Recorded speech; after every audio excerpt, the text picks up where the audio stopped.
6 months pregnant and alone in New York City, Elena Ward thought she'd finally escaped her past. But fate has a cruel sense of timing.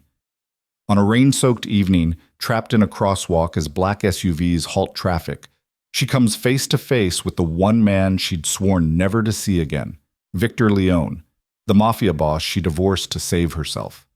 When the wind tears open her coat, revealing her swollen belly, time stops. His eyes darken with recognition, possession, and something far more dangerous: claim. The truth she'd hidden is now bleeding into the open, and there's nowhere left to run. Before we begin Elena's impossible story of love, betrayal, and the twins that will change everything, hit that like button and drop a comment telling me what city you're watching from. I want to see how far this story travels. Now, let's dive in. The rain came down in sheets that October evening, turning the streets of Manhattan into rivers of reflected neon and desperation. Elena Ward stood at the crosswalk on Fifth Avenue, her hand pressed protectively over her stomach, feeling the double kicks that had become her only comfort in the last 6 months. The city roared around her, horns blaring, taxis splashing through puddles, tourists shrieking as they ran for cover. She should have taken the subway, should have stayed home, should have done 1,000 things differently. But the apartment had felt too small tonight, the walls closing in with memories she couldn't escape no matter how far she'd run. So she'd grabbed her coat, now soaked through and clinging to her frame, and walked. Just walked, trying to outpace the ghosts. The crossing signal blinked its permission. Elena stepped off the curb with the crowd, her sneakers splashing through the gathering puddle at the gutter. Halfway across, the world changed.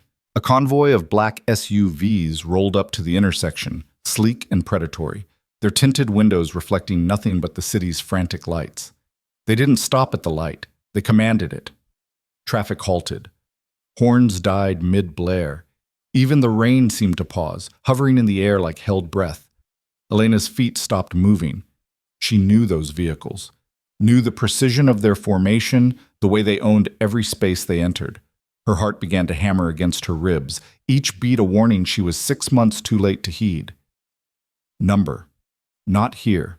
Not now. But the universe had never cared about her timing. The rear door of the center SUV opened, and Victor Leone stepped out into the rain. 6 feet 2 inches of controlled violence wrapped in a tailored suit that probably cost more than most people's monthly rent.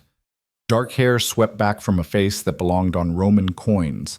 All sharp angles and aristocratic brutality. Eyes the color of winter storms, capable of freezing a man's courage with a single glance. He'd aged in 6 months. Or maybe she was just seeing him clearly for the first time without the haze of desperate love clouding her vision. New lines bracketed his mouth, cut deep around his eyes. He looked harder, more dangerous. He looked like exactly what he was. A man who ruled the underworld of New York City with an iron fist and tolerated no defiance. Their eyes met across 20 feet of wet asphalt. Elena saw the exact moment recognition hit him, saw his entire body go still in that predatory way she remembered too well, the calm before the strike. His gaze raked over her, cataloging every change, the shorter hair, the cheaper clothes, the exhaustion carved into her features. Then the wind gusted, tearing her coat open. Victor's eyes dropped to her stomach. Time fractured. Elena watched his face transform, confusion flickering across those austere features, followed by something raw and terrifying. His lips parted. His hands, always so controlled, clenched into fists at his sides. She'd seen Victor Leone angry before. She'd seen him cold, calculating, merciless. But she'd never seen him shocked into absolute stillness, like a man who'd just taken a bullet and hadn't yet realized he was bleeding. Elena. Her name carried across the intersection, cutting through the rain and traffic like a blade. She ran, not toward the opposite curb. That route was blocked by the SUVs and the growing crowd of confused pedestrians. She spun and ran back the way she'd come, her heart in her throat, her hands cradling her belly as if she could protect her babies from the truth that had just detonated between them. Behind her, she heard Victor's voice, sharp with command. "Don't let her leave this block." Elena's sneakers slapped against wet concrete as she sprinted down Fifth Avenue, weaving between startled pedestrians. Her breath came in ragged gasps. The twins kicked frantically, responding to her panic. 6 months pregnant, and she was running like her life depended on it. Maybe it did. She ducked into a Duane Reade, her eyes wild as she scanned for another exit. A security guard looked up from his phone, frowning at her dripping, frantic appearance. Elena didn't give him time to question. She rushed past the cosmetics section, past the confused shoppers, and burst through the back door into a service corridor. The alley behind the building was narrow and dark, stinking of garbage and rain. Elena ran anyway, her coat flying behind her, her mind racing faster than her feet. She'd been so careful. 6 months of living like a ghost, no credit cards, no phone under her real name, no contact with anyone from her old life. She'd taken cleaning jobs that paid cash, rented a room in Brooklyn from a landlord who didn't ask questions, and moved through the city like a shadow. All of it, all that careful isolation, destroyed in one gust of wind. Elena emerged onto a side street and immediately descended into the subway, taking the steps 2 at a time despite her bulk. A train was pulling into the station, the 6 heading downtown. She squeezed through the closing doors, gasping, and collapsed into a seat as the train lurched into motion. Through the window, she saw Victor's men emerge onto the platform, their phones already pressed to their ears. But the train was moving, carrying her away into the underground darkness. Elena pressed her forehead against the grimy window, her whole body shaking. The twins were doing gymnastics now. Disturbed by her fear, she smoothed a hand over her stomach, whispering promises she wasn't sure she could keep. "It's okay. We're okay. I won't let him." But even as she said it, she knew the truth. Victor Leone never lost what he considered his, and she'd just shown him something he would consider his in the most fundamental, primal way possible. The apartment in Brooklyn was supposed to be her sanctuary, a 4th-floor walk-up in Sunset Park, rented under the name Maria Gonzalez, in a building where half the residents didn't speak English and the other half didn't care to know their neighbors. The landlord, Mr. Chen, had barely glanced at her fake ID before pocketing 3 months' rent in cash. It wasn't much. A studio with a kitchenette, a bathroom the size of a closet, and a window that looked out onto a fire escape and the brick wall of the neighboring building. But it was hers, safe, invisible. Or it had been. Elena climbed the stairs slowly, her legs trembling with exhaustion. The building smelled like cooking spices and old carpet. Someone's television blared a game show in Spanish. Mrs. Rodriguez from 3B had left a bag of hand-me-down baby clothes outside Elena's door. Again, bless her. Elena's hands shook as she unlocked the 3 deadbolts she'd installed herself. Inside, the apartment was dark and cold. She'd kept the heat low to save money, and now she shivered as she peeled off her soaked coat. Her reflection in the small mirror by the door showed a stranger, hair plastered to her skull, mascara running in dark streams down her pale cheeks, eyes too large in a face that had lost its softness. She looked haunted. She looked like exactly what she was, a woman who'd made a terrible mistake 6 months ago and was about to pay for it. Elena turned on a single lamp and sank onto the futon that served as her couch, chair, and bed. Her hands found her stomach automatically, that protective gesture that had become instinct. "Your father knows about you now," she whispered to the twins. Everything just got so much more complicated. The babies shifted in response, and Elena felt tears burning behind her eyes. She'd left Victor Leone 6 months and 2 weeks ago, in the middle of the night, with nothing but a hastily packed bag and divorce papers she'd had delivered the next day. She'd known he would be furious, known he would look for her, known that leaving the most powerful crime lord in New York City would mark her as either incredibly brave or incredibly stupid. What she hadn't known was that she was already 3 weeks pregnant. By the time she'd realized, she'd been in hiding for a month, working under the table at a bakery in Queens. The pregnancy test had shown positive. At the same moment, her employer had handed her an envelope of cash and told her to take the weekend off. Elena had sat on the bathroom floor of a McDonald's and stared at those 2 pink lines until they blurred. She should have gotten rid of it. That would have been the smart choice, the safe choice. Victor had made his position on children crystal clear during their marriage. Not now, not yet, maybe never. His world was too dangerous, he'd said, too unstable. He couldn't guarantee their safety. Translation, He couldn't control a child the way he controlled everything else in his life. But Elena had looked at those pink lines and thought of all the ways her marriage had been a beautiful prison. Thought of how Victor had loved her with the same intensity he applied to everything, absolutely, possessively, suffocatingly. How he'd made decisions for her, isolated her from friends, tracked her every movement in the name of protection. How she'd been drowning slowly, losing herself piece by piece until she'd woken up one morning and couldn't remember who she'd been before Victor Leone had decided she belonged to him. So she'd kept the baby. Later, when the ultrasound at the free clinic revealed twins, she'd cried, not from fear, but from something that felt almost like hope. These children would be hers, only hers. She would raise them in freedom, in choice, in all the things her marriage had lacked. It had been a beautiful fantasy. It had lasted exactly 6 months. Elena stood and moved to the window, pulling back the thin curtain to stare out at the dark street below. Rain still fell, turning the sidewalks into mirrors. A few people hurried past, heads down, umbrellas useless against the wind. No black SUVs. Not yet. But they would come. She knew Victor well enough to know that much. He wouldn't let this go. Couldn't. It went against every instinct he possessed. The question was, how long did she have? Her phone, a prepaid burner she'd bought at a bodega, sat on the small table beside the futon. Elena stared at it, her mind racing through impossible scenarios. She could run again. Pack what little she owned and disappear into another city, another name, another life.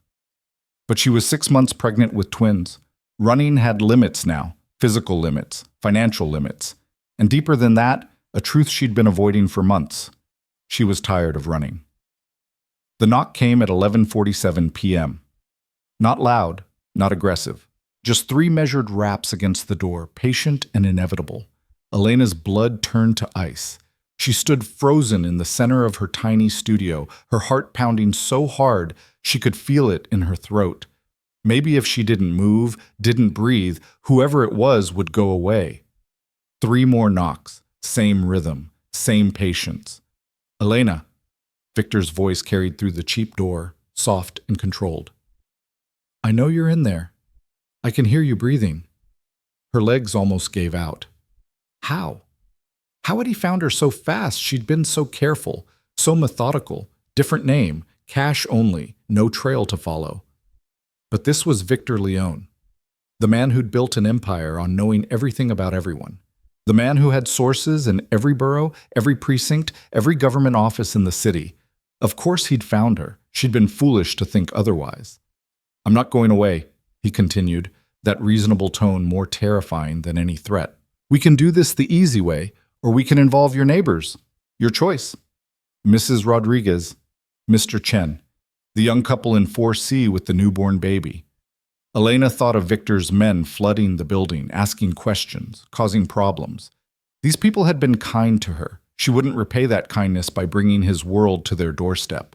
Her hands trembling, Elena moved to the door. She kept the chain lock engaged as she opened it a crack.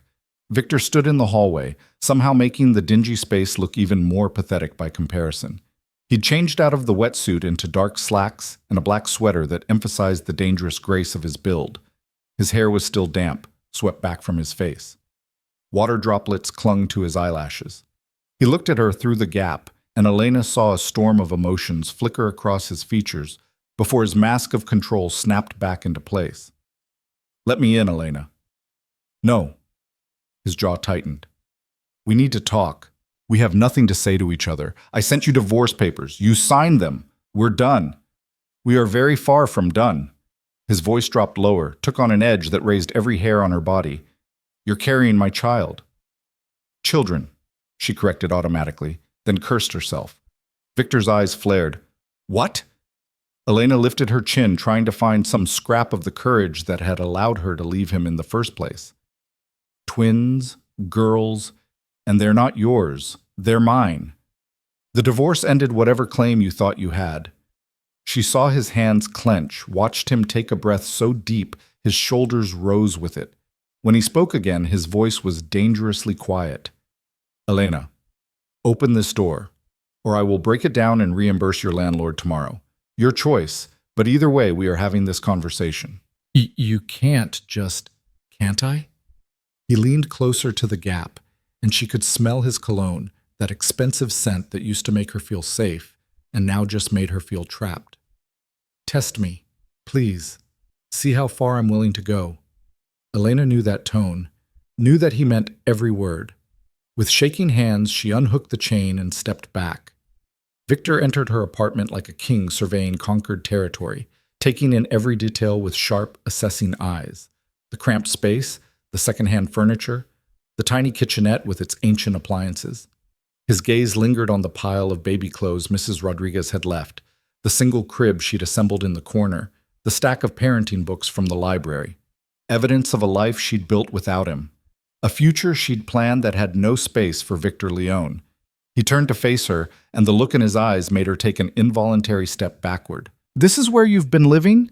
His voice was too calm, too controlled. "This is where you thought you could hide from me." "I wasn't hiding. I was leaving. There's a difference." "No, Elena, there really isn't." He moved closer, and she hated how her body wanted to respond to his proximity, how 6 months hadn't erased the muscle memory of belonging to him. "You ran away in the middle of the night like a thief, left divorce papers and no explanation, disappeared so completely my best investigators took 4 months to find a trace of you. And yet here you are, because you can't let anything go, can you? Can't let anyone choose to leave." His eyes flashed. "You didn't choose. You ran. Because staying was killing me." The words tore out of her, 6 months of buried resentment erupting.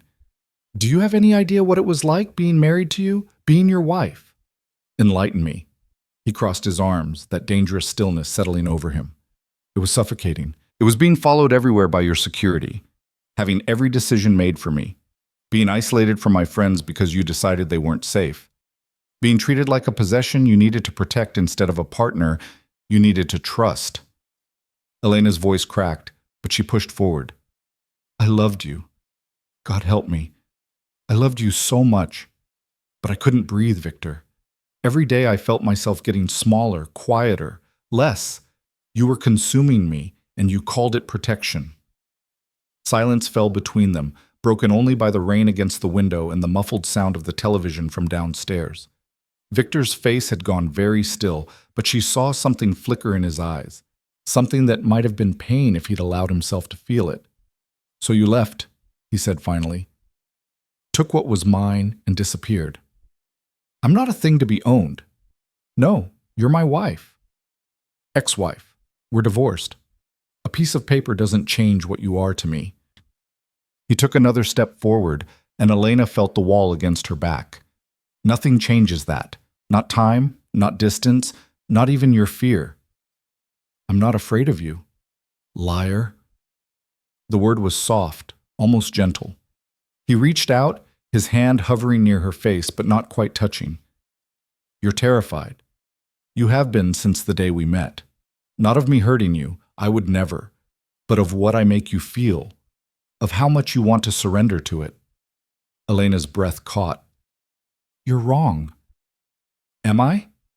His hand finally made contact, fingers tracing the line of her jaw with devastating gentleness. "Then why are you shaking?" She jerked away from his touch, anger flaring hot and desperate. "Because you don't play fair. You never have. You use my feelings against me, turn love into leverage. That's not protection, Victor. That's manipulation." His hand dropped. For a long moment he just looked at her, and she saw something crack in that controlled facade. "I never meant to make you feel trapped," he said quietly. "Everything I did, the security, the boundaries, the control, it was because the thought of losing you kept me awake at night. Do you understand what you were to me? What you still are? A possession. Property. My heart." The words fell between them like stones. "You were my heart, Elena. In a world where everyone wants something from me, where trust is a liability and vulnerability gets you killed, you were the one clean thing. The one person who looked at me and saw something worth loving. I would have done anything to keep you safe. Anything." Elena felt tears burning her eyes. "But you never asked what I needed. You decided. You always decided." "Because I thought I knew better. Because I've lived in this world long enough to know every way it can destroy the things you love." Victor ran a hand through his hair, that perfect control finally fracturing. I've seen men lose their families to rival families. Seen children used as leverage, wives targeted for revenge. I couldn't let that happen to you. I wouldn't. So you built a cage and called it love. Yes. The admission was raw, stripped of pretense. I did. And I lost you anyway. I lost you because I was so afraid of losing you that I drove you away. I understand that now. I've had 6 months to understand it. Elena wrapped her arms around her stomach, feeling the twins shift restlessly. Then let me go. Let us go.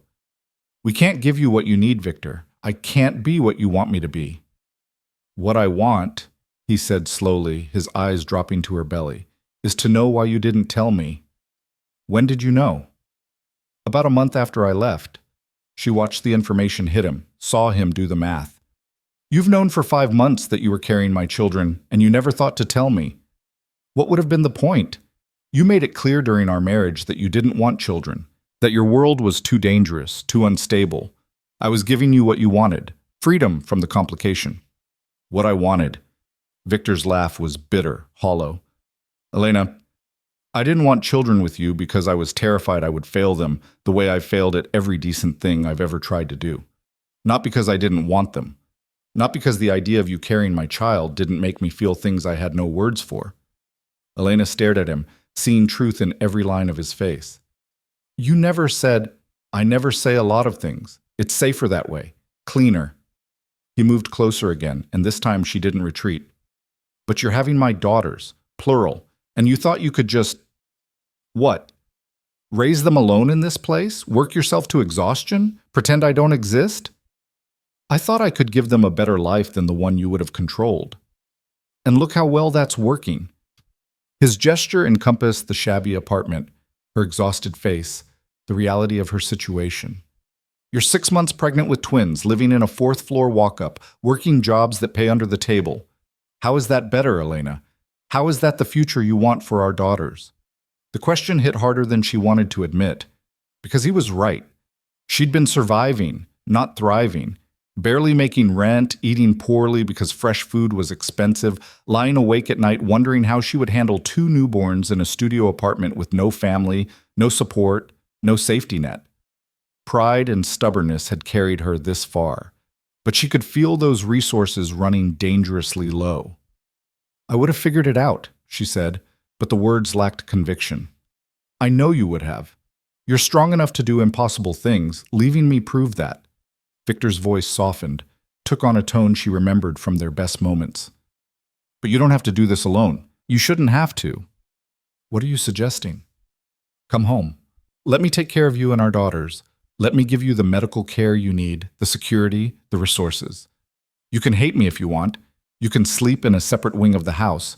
But don't deprive our children of everything I can provide out of spite. Elena's chest tightened. That's not fair. Nothing about this is fair, but it's the reality we're facing. He reached out again, and this time his hand settled on her stomach. The twins immediately kicked against his palm, as if they recognized their father's touch. Victor's breath caught. They're real. They're really real. Of course they're real. I know. He looked up at her, and Elena saw something she'd never seen in Victor Leone's eyes before. Uncertainty. Vulnerability. Fear. I never let myself imagine this. Never let myself want it because I knew I would fail at it. And now it's happening whether I'm ready or not. Despite everything, Elena felt something soften in her chest. I'm terrified too. I have no idea what I'm doing. Then maybe we could be terrified together, learn together. His hand spread wider across her belly, protective and possessive in equal measure. I'm not asking you to forgive me. I'm not even asking you to trust me.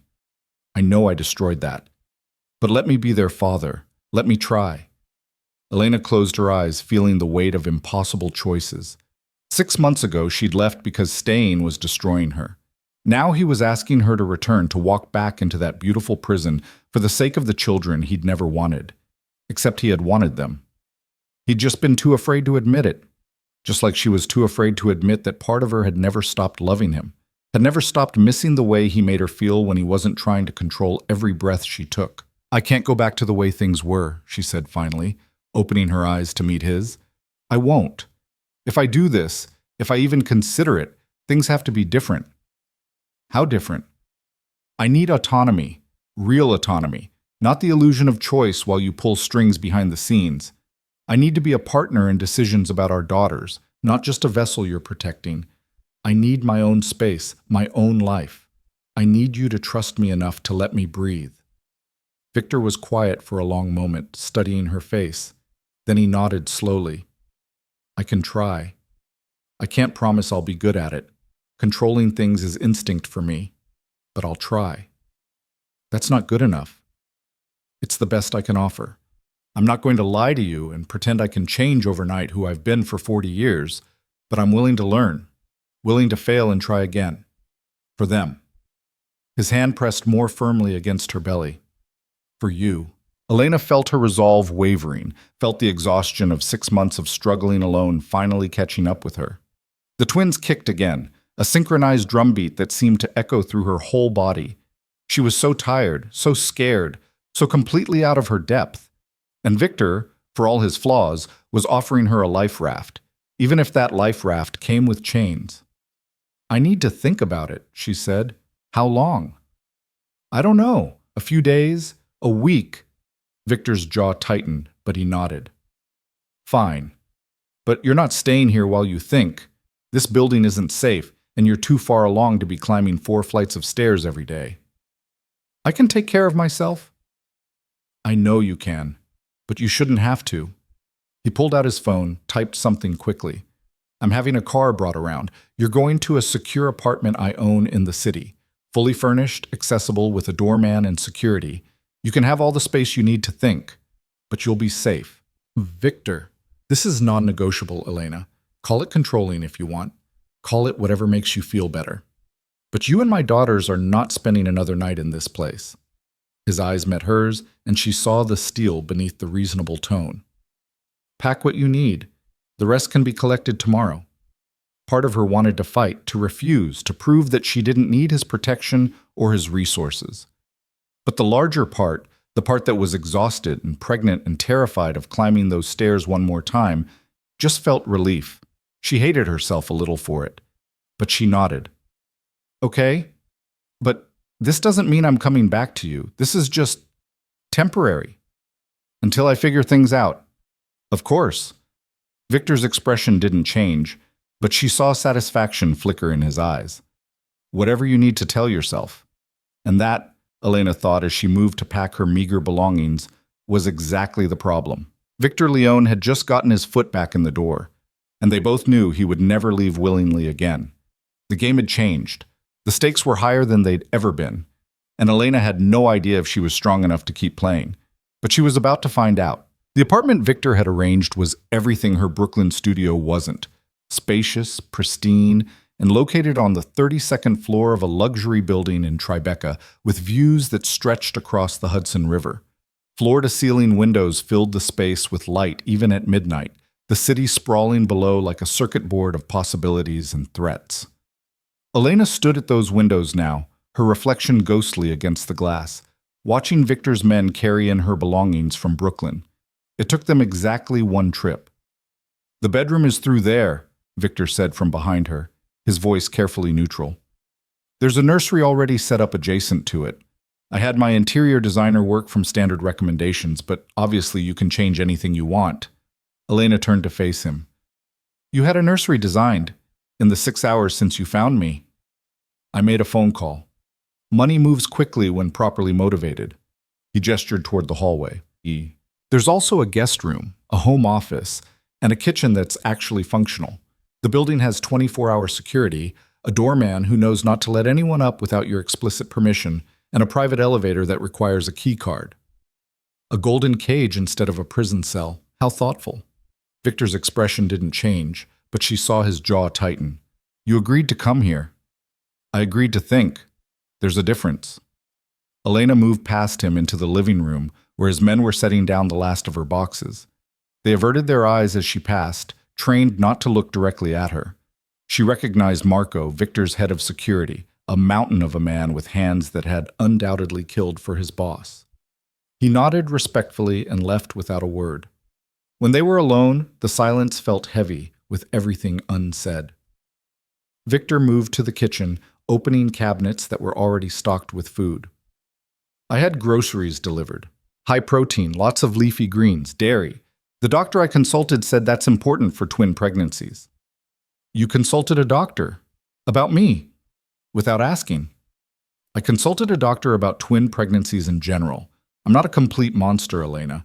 I know the difference between gathering information and violating your privacy. He pulled out a bottle of prenatal vitamins, set it on the counter.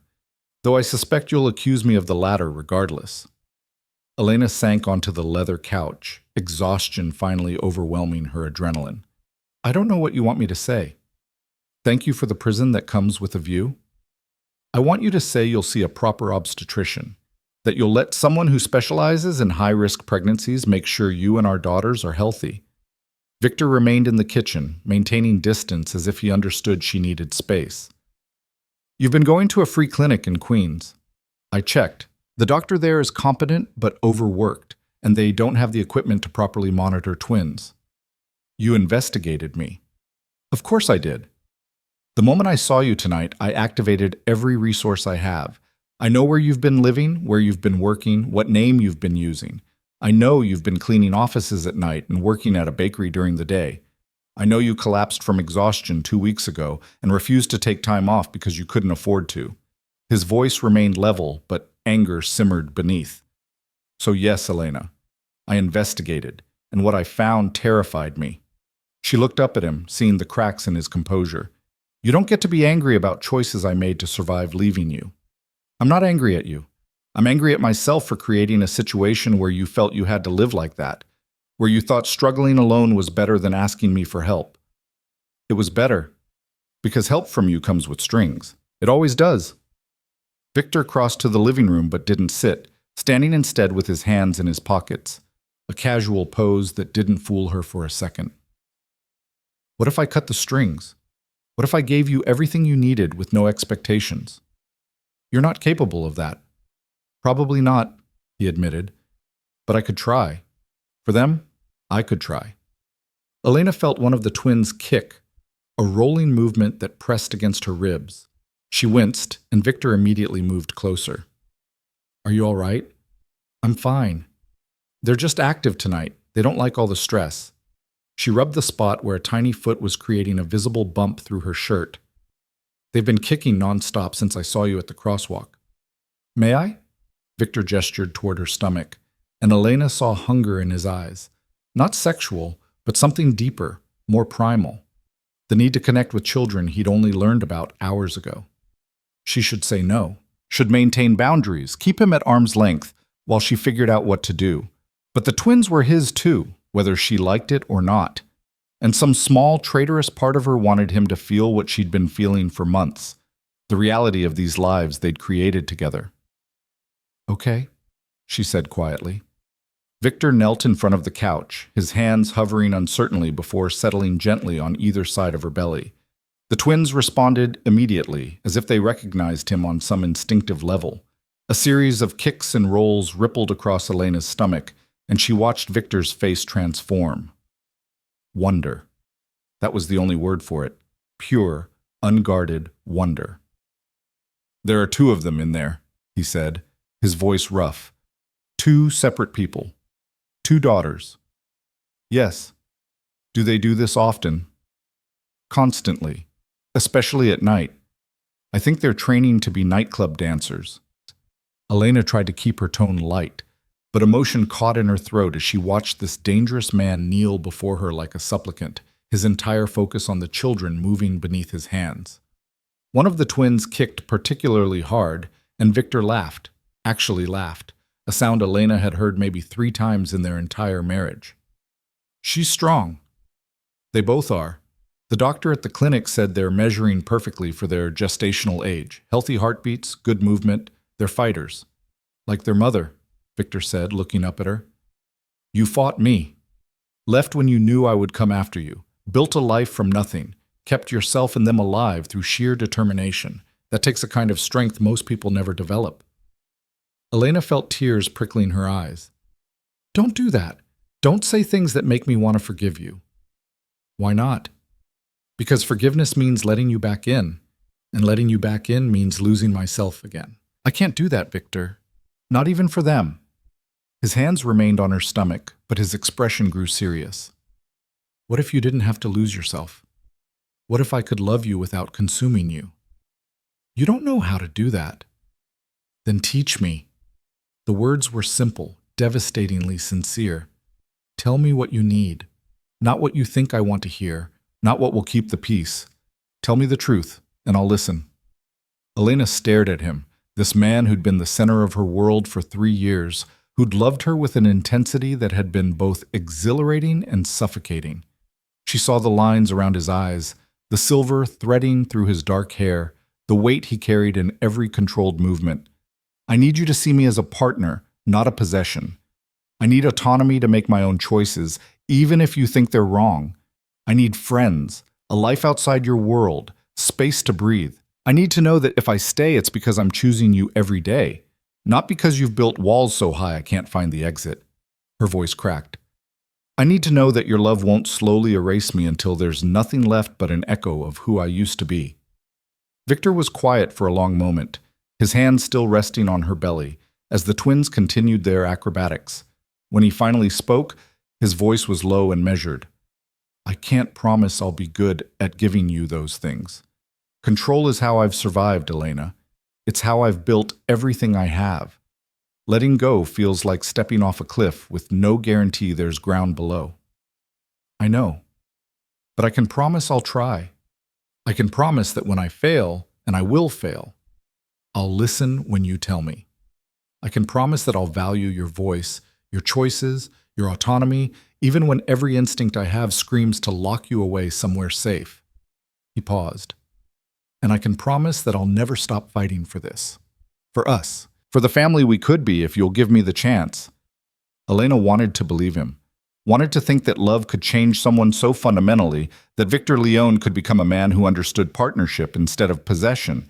But she'd learned the hard way that people didn't transform overnight, and promises made in crisis had a way of evaporating once the emergency passed. I need time, she said again. I know. That's why I'm leaving. Victor removed his hands from her stomach and stood. This apartment is yours.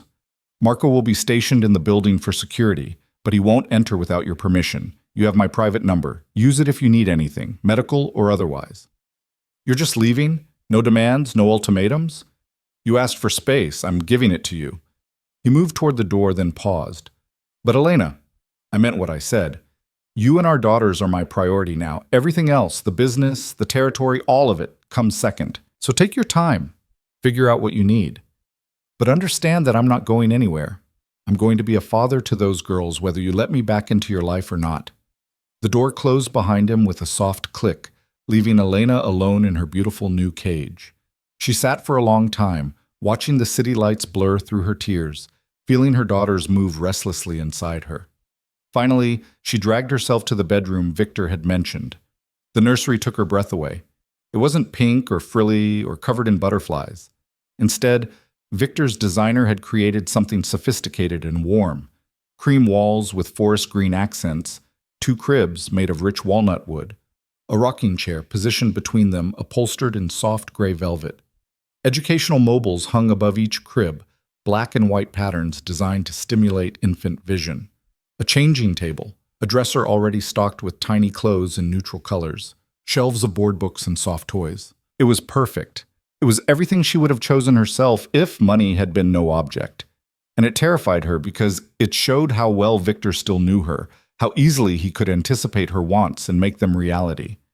Elena sank into the rocking chair, her hand finding her belly again. Your father is a complicated man, she whispered to the twins. And I don't know if I'm strong enough to love him without losing myself. I don't know if people like us can have happy endings. The babies kicked in response, their movements synchronizing in a way that made Elena smile despite her tears.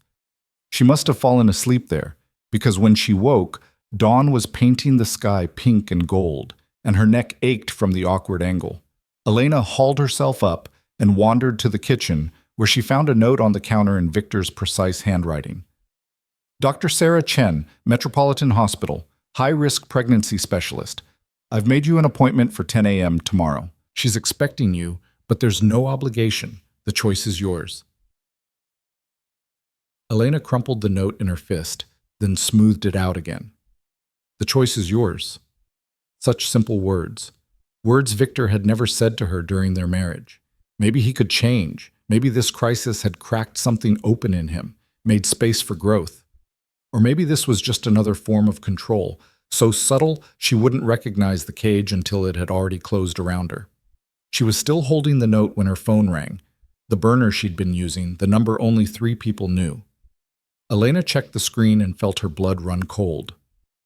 Unknown number. But the area code was one she recognized from her old life, from the world she'd tried to leave behind. She answered against her better judgment. Elena Ward. The voice was male, cultured, with an accent she couldn't quite place. Or should I say Elena Leone? I understand congratulations are in order. Who is this? A friend of your husband's. Well, ex-husband, though perhaps that status is about to change? The man chuckled, a sound like breaking glass. I'm calling to deliver a message. Victor has something that belongs to me. I'd like it back. And if he's not cooperative, I think I might need some leverage. You understand? Elena's hand instinctively covered her stomach. I don't know what you're talking about. Of course you don't. You're just an innocent party in all this. A woman who ran away from her controlling husband only to get pulled back in by biology. It's almost Shakespearean. The voice hardened. Tell Victor that Konstantin Volkov knows about his precious cargo. Tell him that if he wants to keep his new family intact, he'll return what he stole from me. He has 48 hours. The line went dead. Elena stood frozen in the kitchen, her heart hammering, her mind racing. She didn't know who Konstantin Volkov was, but the threat was clear enough. Someone knew about the twins. Someone was willing to use them as leverage against Victor. This was exactly what she'd feared. This was why Victor had said his world was too dangerous for children. She should call him, should warn him immediately that whatever he'd gotten himself into had now extended to their unborn daughters. But calling him meant acknowledging that she needed him, meant pulling him back into her orbit when she'd been trying so hard to maintain distance. Elena looked down at her belly, at the visible outline of tiny feet pressing against her skin. Then she picked up her phone and dialed Victor's number. He answered on the first ring. Elena, what's wrong? Someone just called me. A man named Konstantin Volkov. He said you have something that belongs to him, and he's threatening the twins if you don't return it. The silence on the other end was absolute. Victor? Stay where you are. Don't open the door for anyone except Marco. I'm on my way. His voice had gone cold, lethal. And Elena? This changes everything. Whatever time you needed to think, we don't have it anymore. Not if Volkov is making moves. What does he want? What did you take from him? Nothing he deserved to keep, but that's not a conversation for the phone. She heard him moving, barking orders to someone in the background. 20 minutes. I'll explain everything. Just stay safe. He hung up before she could respond. Elena sank onto the couch, her whole body trembling.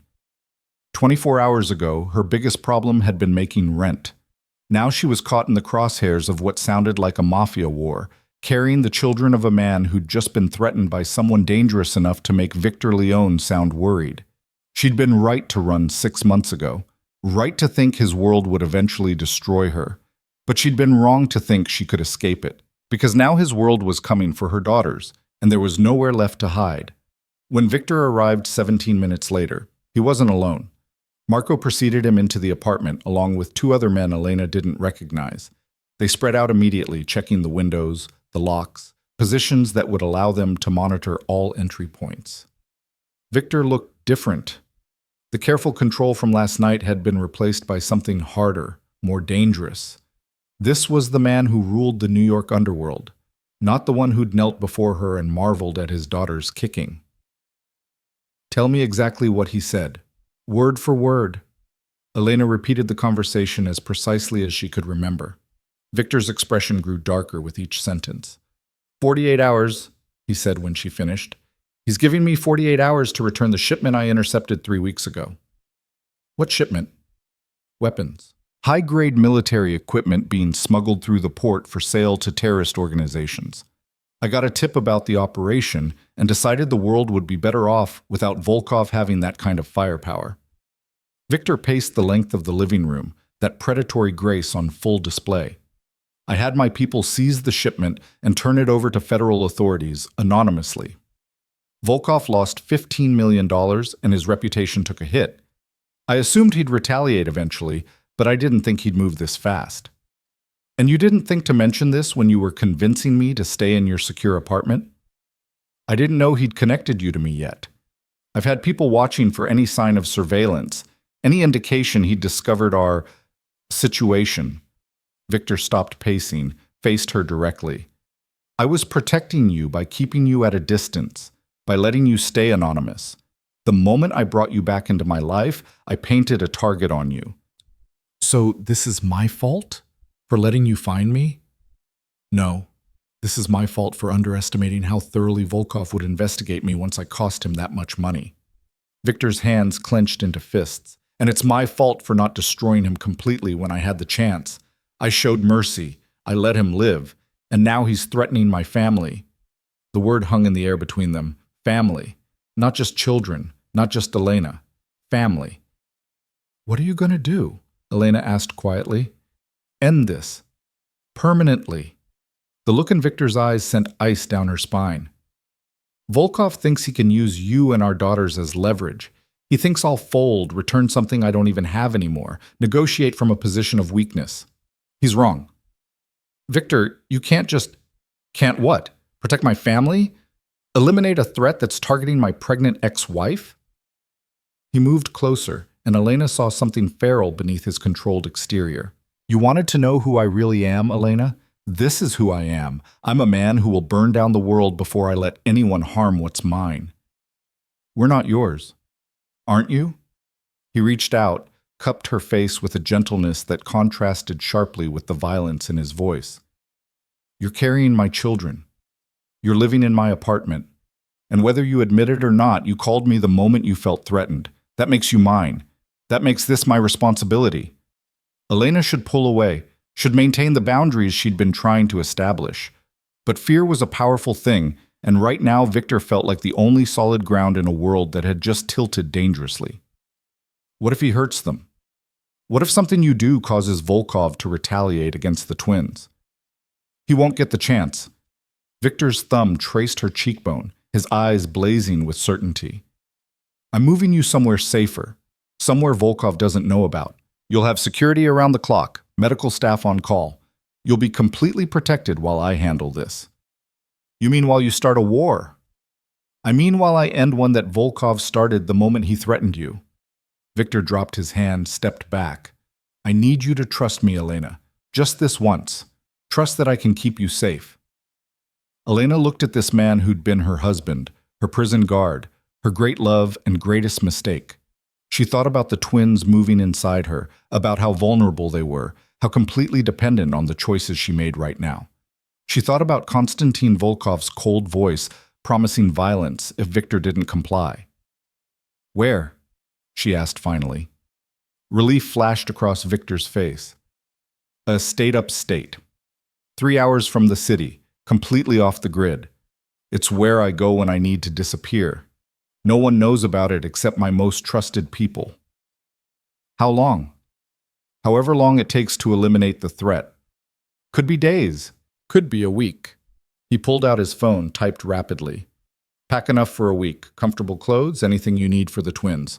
Marco will help you, and we'll leave within the hour. What about the doctor's appointment, the one you scheduled? Dr. Chen can meet us at the estate. I'll have her come to you. Victor was already moving, coordinating with his men, transforming from the man who touched her with wonder to the crime lord who commanded absolute obedience. Elena watched him work, watched the machine of his power activate with terrifying efficiency, and understood something she'd been trying to deny. She'd never really escaped Victor Leone. And now, with their daughters' lives hanging in the balance, she wasn't sure she wanted to. The choice had been taken from her the moment she'd stepped into that crosswalk. All that remained was deciding whether to fight the inevitable or surrender to it. And as Victor's hand found hers, guiding her toward the bedroom to pack, Elena realized the surrender had already begun. She was just too tired to fight it anymore. The estate materialized from the darkness like something out of a Gothic novel, all stone and shadows against the backdrop of dense forest. Elena pressed her face to the SUV window, watching as iron gates swung open automatically, allowing their convoy to wind up a long drive flanked by ancient oaks. Security lights flickered on as they passed, illuminating manicured grounds that stretched into darkness on all sides. "How long have you owned this place?" she asked, breaking the silence that had held since they'd left the city 3 hours ago. 12 years. I bought it the year before I met you."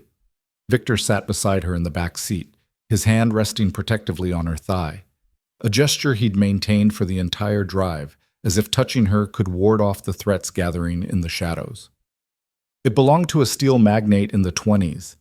He built it as a fortress for his mistress, somewhere his wife would never find them. How romantic, a house built on deception, or on the need for sanctuary, depends on your perspective. Victor's thumb traced idle circles against her leg, a habit from their marriage that her body remembered even if her mind resisted. The previous owner appreciated privacy. So do I. The SUV pulled up to a massive front entrance where warm light spilled from tall windows. Marco and his team had arrived ahead of them, and Elena could see armed men positioned at strategic points around the property. This wasn't a home, it was a compound. Victor helped her out of the vehicle with careful hands, as if she might shatter. The night air smelled of pine and approaching winter, crisp and clean compared to the city's perpetual haze. Elena pulled her coat tighter around her belly, feeling the twins shift in protest at the cold. "Inside," Victor murmured, guiding her up the stone steps. "Dr. Chen is waiting for you." The interior was breathtaking, soaring ceilings with exposed beams, a grand staircase that curved upward into darkness, furniture that managed to be both antique and comfortable. But what caught Elena's attention was the woman standing in the foyer, medical bag in hand, her expression warm and professional. Dr. Sarah Chen was younger than Elena expected, maybe 40, with kind eyes behind wire-rimmed glasses and the calm demeanor of someone who'd delivered enough babies to find nothing surprising anymore. "Mrs. Leone," she said, extending her hand. "I'm glad we finally meet. Victor has told me so much about you and the twins. It's just Elena. We're divorced. Of course, my apologies." Dr. Chen's smile didn't waver. "I understand you've been through quite an ordeal today. Why don't we get you checked out, make sure all that stress hasn't affected the babies?" Elena glanced at Victor, who nodded encouragingly. "I'll have Marco show you to your room." "Doctor, Chen can examine you there. Make sure you're comfortable." The room turned out to be a suite on the second floor, overlooking the grounds. A 4-poster bed dominated the space, dressed in soft linens that probably cost more than Elena's monthly rent in Brooklyn. French doors opened onto a balcony, though Victor immediately moved to lock them, his paranoia evident in every careful gesture. "You'll be safe here," he said quietly. "I promise you that. The way you promised me safety in our marriage, by turning my life into a surveillance state?" Victor's jaw tightened. "That's not fair." "None of this is fair, but here we are anyway." Elena sank onto the edge of the bed, exhaustion finally overwhelming her adrenaline. "Just let the doctor do her job. Then you can tell me whatever plan you're formulating to handle Volkov." He looked like he wanted to argue, but Dr. Chen intervened smoothly. "Why don't you give us some privacy, Victor?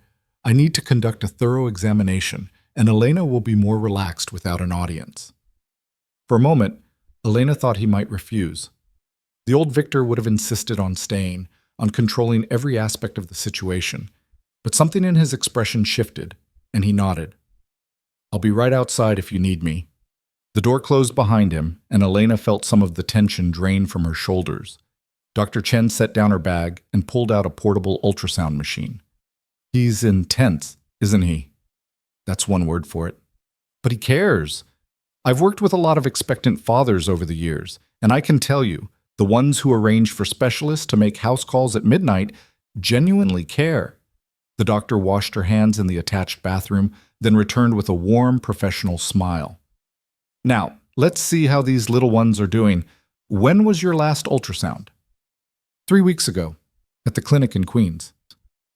"And everything looked normal?" "They said so.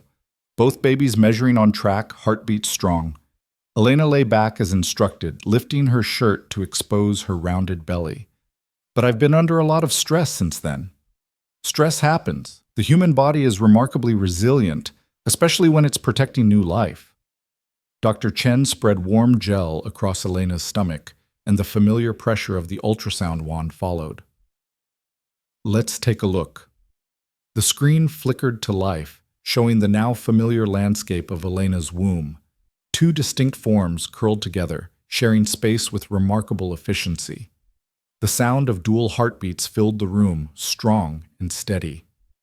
Elena felt tears prick her eyes. No matter how many times she heard those sounds, they never failed to move her. "There's baby A," Dr. Chen narrated, pointing to the screen. "Good size, active. And baby B is right there, looking equally healthy." Their positioning is excellent, both head down, which is exactly what we want to see at this stage. "They're really okay? The stress didn't hurt them?" "They're perfect, measuring at about 27 weeks, which matches your timeline. Amniotic fluid levels are good, placentas are well positioned, no signs of distress." Dr. Chen moved the wand, capturing different angles. "You're doing an excellent job growing these babies, Elena. They're thriving." Relief flooded through Elena so powerfully she had to close her eyes against it. "Thank you." "However," Dr. Chen continued, her tone shifting slightly, "I do want to talk to you about what happens next. Twin pregnancies are considered high risk even under ideal circumstances.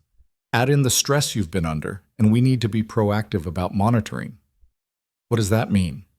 "It means weekly appointments from now until delivery. Ultrasounds every 2 weeks to check growth and positioning. Immediate attention if you experience any cramping, bleeding, or decrease in fetal movement." The doctor cleaned the gel from Elena's stomach and helped her sit up. "It also means taking better care of yourself. Proper nutrition, adequate rest, minimizing stress as much as possible." Elena laughed bitterly. "Minimizing stress. Right. Because my life is so conducive to that right now." Dr. Chen's expression softened. "I understand this situation is complicated. Victor briefed me on the general circumstances, not the details, just enough for me to understand the security concerns. But Elena, your primary job right now is growing those babies. Everything else, including whatever's happening between you and Victor, has to take second priority." "Easy to say. Harder to do when there's a Russian mobster threatening my children, which is exactly why you're here in a secure location, with people protecting you." The doctor packed up her equipment. "Let Victor handle the external threats. You focus on staying healthy. Deal?" Elena wanted to argue that it wasn't that simple, that her relationship with Victor was its own kind of threat. But the twins shifted inside her, reminding her of what actually mattered. "Deal," she said quietly. Dr. Chen left detailed instructions about diet and rest, along with her personal cell number for emergencies. When Victor returned, the doctor pulled him aside for a conversation Elena couldn't hear but could read in their body language. Dr. Chen firm and insistent, Victor nodding with the intensity he brought to everything. Then they were alone again, the massive room suddenly feeling too intimate. "She says you're not getting enough rest," Victor said, moving to close the curtains against the darkness outside. "That you've been working too hard, eating poorly, pushing yourself beyond safe limits." "I was surviving. That's what people do when they don't have unlimited resources. You have them now. Use them." He turned to face her, and Elena saw the strain around his eyes, the weight he was carrying. "I know you think accepting help from me means surrendering your independence, but right now, independence is a luxury neither you nor our daughters can afford. So I should just let you take over my life again? Let you make all the decisions while I smile and comply? I'm asking you to let me keep you safe while I eliminate the threat. That's not the same as controlling your life."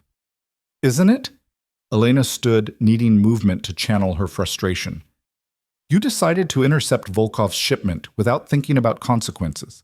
You brought me to this estate without asking if I wanted to come. You scheduled appointments and made plans and activated your small army, all without consulting me once. How is that different from every other decision you made during our marriage?" Victor was quiet for a long moment, and when he spoke, his voice was low and strained. "You're right. I'm doing exactly what I've always done, taking action without considering your input." Old habits die hard. The admission surprised her. Elena had expected defensiveness, justification, the usual arguments about protection trumping autonomy. So what are you going to do about it? She challenged. Tell you the truth, all of it, then let you decide how you want me to proceed. Victor moved to the sitting area by the fireplace, gesturing for her to join him. You deserve to know what you're caught in the middle of. Elena settled into one of the chairs, her hand automatically finding her belly. I'm listening. Victor paced as he talked, that restless energy that had always marked him when he was strategizing. Konstantin Volkov runs weapons through New York to clients around the world, militias, cartels, terrorist organizations. He's not loyal to any cause except profit, which makes him particularly dangerous. 3 weeks ago, I received information that he was moving a shipment of military-grade equipment through the port. Assault rifles, explosives, anti-aircraft weapons. Enough firepower to arm a small revolution. And you stopped it. I intercepted it, had my people seize the shipment and deliver it to federal authorities through a cutout who couldn't be traced back to me. Volkov lost the merchandise and the money his buyers had already paid him. It damaged his reputation, made him look weak to his competitors. Why? Elena asked. Why risk going after someone that dangerous when it wasn't your business? Victor stopped pacing, met her eyes. Because some of those weapons were headed to a group planning an attack on a school, an elementary school in Connecticut. I saw the intelligence, saw the plans they'd made, and I couldn't just let it happen. Elena's breath caught. Children. Yes. So I made the choice to stop it, consequences be damned. I knew Volkov would retaliate eventually, but I thought I had time to prepare. I thought I could protect my assets and my people before he made his move. Victor's hands clenched. I didn't know about you yet. Didn't know you were pregnant and vulnerable and exactly the kind of leverage someone like Volkov dreams of finding. The pieces clicked into place. Why Victor had been so insistent on security, why he'd moved her immediately, why fear had flashed in his eyes when she'd mentioned Volkov's call. He'll kill us if you don't give him what he wants, Elena said quietly. The twins and me. We're collateral damage in your war. No, you're the reason I'm going to end this war permanently.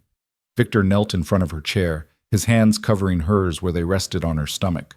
Volkov made a fatal mistake when he threatened you. He showed me exactly how far he's willing to go, which means I know exactly how far I need to go to stop him. What are you planning? I'm meeting with him tomorrow night. Neutral ground, negotiated terms. He thinks I'm going to try to bargain, offer him money to compensate for the shipment. He's wrong. Elena's heart began to pound. Victor, you can't just walk into a meeting with a man who's threatening your family. It's obviously a trap. Of course it's a trap, but it's also an opportunity. Volkov is arrogant. He thinks he holds all the cards because he knows about you and the twins. He won't expect me to turn the tables. Victor's expression was cold, calculating. I've spent the last 3 hours coordinating with people who owe me favors. People in positions to make Volkov's life very difficult very quickly. By the time I walk into that meeting, I'll have leverage he can't ignore. And if something goes wrong, if he decides to kill you and send his people after us anyway, that won't happen. You can't guarantee that. Yes, I can. Victor squeezed her hands gently. Because I've already made arrangements. If anything happens to me, you and the twins will be protected.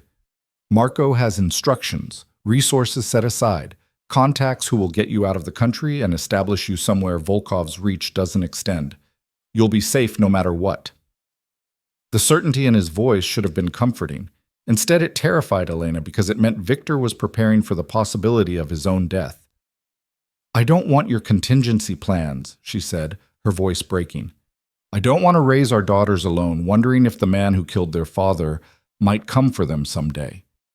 I want you to find a solution that doesn't involve you walking into danger. There is no such solution. Not anymore.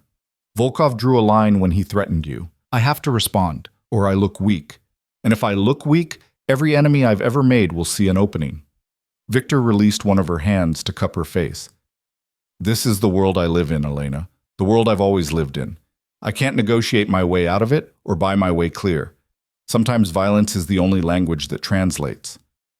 Then get out. Walk away from all of it. We could leave the country together, start over somewhere safe. I'm not built for running, And even if I were, Volkov would find us eventually. Men like him don't forget. They don't forgive. The only way to truly end this is to eliminate the threat at its source.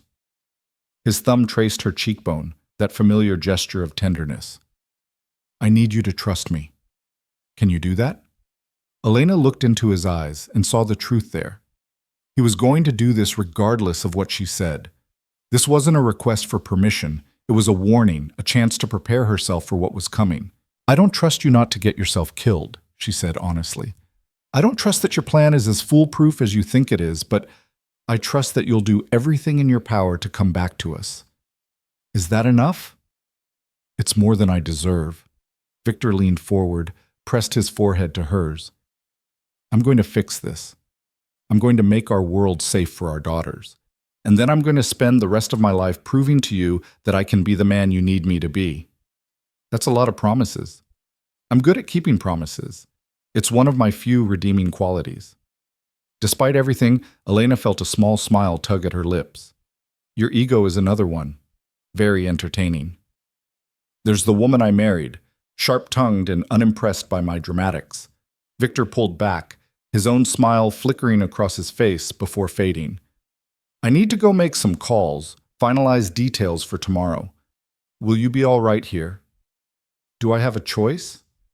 You always have a choice, Elena, even when it doesn't feel like it. He stood, moved toward the door, then paused. There's food in the kitchen if you're hungry. Marco is stationed right outside your door if you need anything. And my room is at the end of the hall if you want company. Don't hold your breath on that last one. Wouldn't dream of it.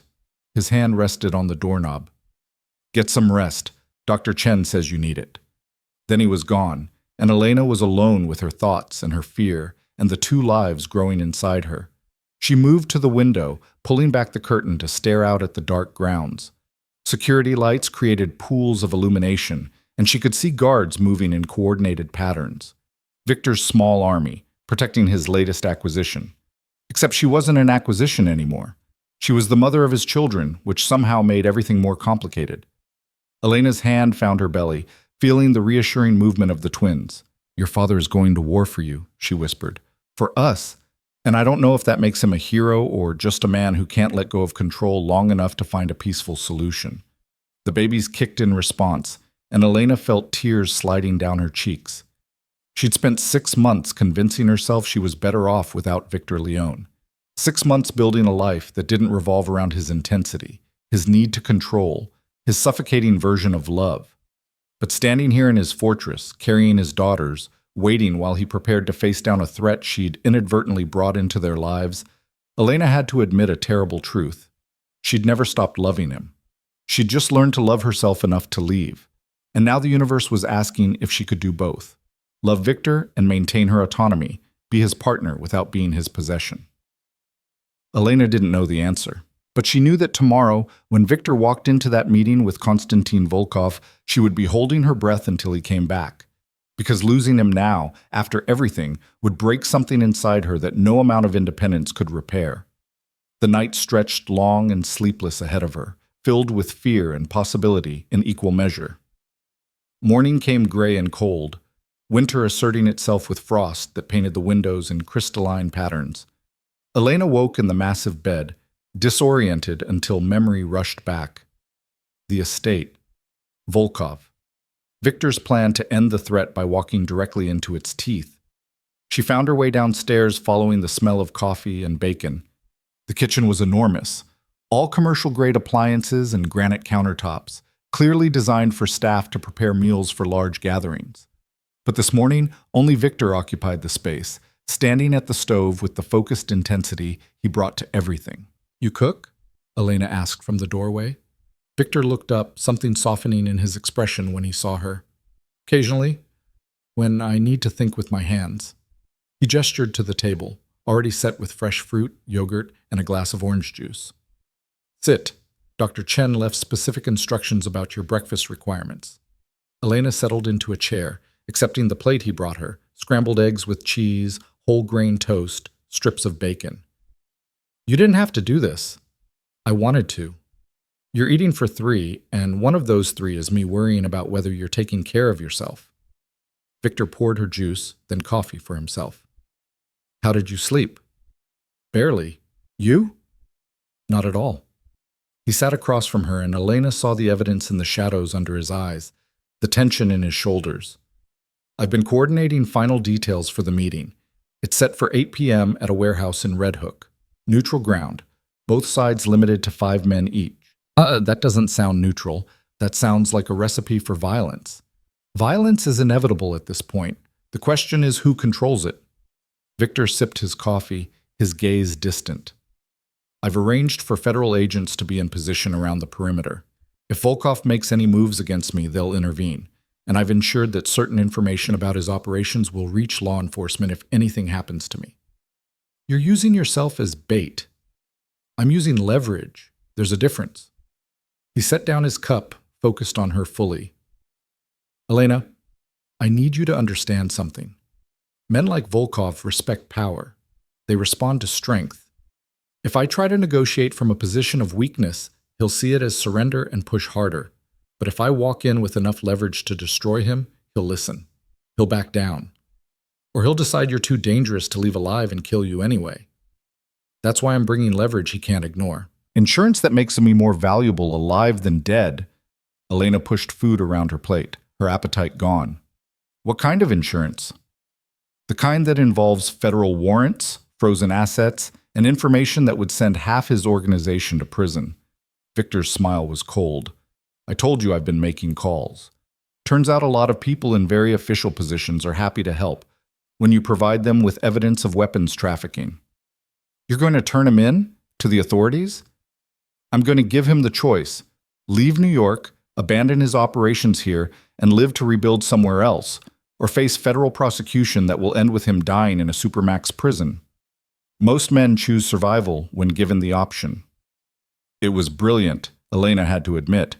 Classic Victor, finding the pressure point that would force compliance without requiring him to get his hands dirty. But it was also dangerous because it assumed Volkov would respond rationally rather than emotionally. What if he's too proud to run? She asked quietly. What if he'd rather go down fighting than accept defeat? Then he dies, and his organization collapses, and the threat ends anyway. Victor reached across the table, covered her hand with his. I know you think I'm being reckless, but I've been playing this game for 20 years, Elena. I know how men like Volkov think. I know what motivates them, and I know that right now he believes threatening you gives him power over me. I'm going to show him exactly how wrong he is. Elena turned her hand over, lacing her fingers through his. Promise me something. Anything. Promise me you'll walk away if it goes wrong. If the situation turns and you have a chance to leave, you'll take it. Don't let pride or ego keep you in a fight you can't win. Victor's jaw tightened. I'm not running from this. I'm not asking you to run. I'm asking you to survive. For them. She placed his hand on her belly, where the twins were beginning their morning gymnastics routine. They need a father, Victor. A live one. So promise me that if things go sideways, you'll choose them over your reputation. She watched him struggle with it, saw the war between his instincts and her request. Finally, he nodded. I promise. If the situation becomes untenable, I'll extract myself. For them. It wasn't everything Elena wanted, but it was more than she'd expected. Thank you. They finished breakfast in silence, both lost in thoughts about the hours ahead. When Victor stood to leave, Elena found herself standing too, moving into his space before she could think better of it. Come back to us, she said, her hands fisting in his shirt. Whatever it takes, whatever you have to do, just come back. Victor's arms came around her, careful of her belly, and Elena felt the tremor that ran through him, fear or anticipation or some combination of both. I will. I swear to you, I will. His lips found her forehead, pressed there with devastating gentleness.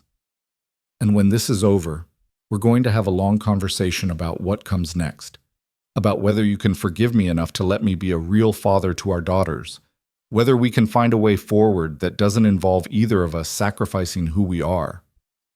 One crisis at a time, Elena murmured against his chest, breathing in the scent of him, expensive cologne and coffee and something uniquely Victor. First survive, then we'll figure out the rest. Deal. He held her for another moment, then released her and stepped back. When he walked out of the kitchen, his shoulders were set with determination, his stride confident. But Elena saw the truth in the rigid line of his spine, the controlled precision of his movements. Victor Leone was terrified, and he was walking toward danger anyway because that was what men like him did. They faced threats head-on rather than showing weakness. They protected what was theirs with every resource at their disposal.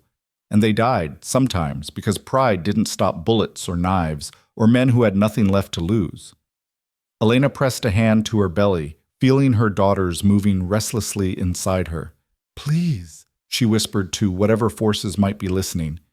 "Please let him come back to us. Let him be as smart and prepared as he thinks he is. Let his plan work." The twins kicked in response, and Elena tried to find comfort in their vitality, their absolute trust that the world would provide what they needed. She spent the day trying to distract herself, reading the parenting books stacked in her room, taking a short walk around the grounds with Marco hovering protectively nearby, attempting to eat the lunch the estate's cook prepared. But every minute felt like an hour, and every hour brought 8 p.m. closer. Dr. Chen called in the afternoon to check on her. "How are you holding up?" "I'm terrified." "Does that count as a medical concern?" "Completely normal given the circumstances. Just try to keep your breathing steady, stay hydrated, and remember that stress is temporary. Your babies are strong? They'll be fine regardless of what you're feeling right now." "What if Victor doesn't come back?" There was a pause. "Then you'll do what women have done for millennia. You'll survive anyway. You'll raise those girls and love them and give them the best life you can." "But Elena, I've known Victor for 5 years. I've seen him navigate impossible situations and come out victorious every time. If anyone can handle this, it's him." The words should have been comforting. Instead, they just reminded Elena of how much Victor thrived on danger, how being threatened seemed to bring him fully alive. By 7 p.m., she was pacing her room, unable to sit still. Marco knocked once, bringing dinner she couldn't eat. "He'll be fine, ma'am," the big man said quietly. "I've never seen the boss lose when he's properly motivated. And you and those babies? That's the most motivated I've ever seen him." "You're not going with him." "No, my job is here, keeping you safe." "But he's got good men with him, trained men. They'll make sure he comes home." After Marco left, Elena returned to the window, watching darkness settle over the grounds. Somewhere in the city, Victor was preparing for his meeting, checking weapons, maybe, or reviewing his leverage one final time, doing whatever dangerous men did before they walked into potential death. 8 p.m. came and went. Elena's phone remained silent. She hadn't expected updates. Victor had made clear that once the meeting started, communication would cease until it was over. But the silence was crushing, heavy with all the terrible possibilities. 9 p.m., 10, 11. Elena sat in the chair by the window, her hands on her belly, whispering reassurances to daughters who couldn't understand but seemed to sense her distress anyway. They moved restlessly, kicking and rolling in what felt like anxiety. "He's going to come back," she told them. "He promised, and your father, for all his faults, keeps his promises." At 11:47 p.m., headlights swept up the drive. Elena's heart stopped, then lurched back into rhythm so violently she felt dizzy. She pressed her face to the window, watching as 2 SUVs pulled up to the house. The doors opened and men emerged. Marco was already downstairs. She heard voices, footsteps. Then Victor appeared, stepping out of the second vehicle, and Elena released a breath she hadn't realized she was holding. He was alive. He was walking. He was back. She didn't remember deciding to move, but suddenly she was running, as much as a pregnant woman could run, out of the room, down the hallway, taking the stairs as quickly as she dared. She heard Marco saying something, heard Victor's voice responding, and then she was in the foyer and he was there, turning toward her with surprise and relief flooding his features. Elena crashed into him with all the grace of a freight train, her arms wrapping around him as tightly as her belly would allow. Victor caught her, his hands steadying her, his voice low in her ear. "Easy, easy. I'm all right. We're all right." "I thought," her voice broke. "When it got so late, I thought, I know, I'm sorry." It took longer than expected to finalize everything. Victor pulled back just enough to look at her face, his hands framing her jaw. "But it's done. Volkov is gone. The threat is eliminated." Elena searched his face, looking for injuries, for blood, for any sign that he'd paid a price for this victory. But he looked unharmed, just tired and rumpled and achingly familiar. What happened? Tell me everything. Let's get you sitting down first. You shouldn't be on your feet after running down those stairs. Victor guided her to the living room, settled her on the couch with careful hands. Then he sank down beside her, and Elena saw the exhaustion in every line of his body. Volkov came to the meeting expecting to negotiate my surrender, Victor began, his voice flat with fatigue. He had his men, his weapons, his confidence that threatening you gave him ultimate leverage. What he didn't have was information about the federal warrants that had been issued for his arrest 2 hours earlier. You had him arrested? I provided evidence to the FBI about his weapons trafficking operation. Routes, contacts, financial records, everything needed to build a case that would put him away for life.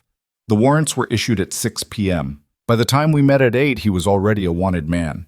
He just didn't know it yet. Victor's smile was grim. I gave him a choice. Leave the country immediately, abandon his operations in New York, and I'd delay the warrants long enough for him to disappear. Or refuse, and federal agents would move in within the hour. He ran. Took a private plane to somewhere without an extradition treaty, left his second-in-command to clean up the mess. His organization is in chaos, his assets are being seized, and he'll never set foot in this country again without facing immediate arrest. Victor's hand found hers, squeezed gently.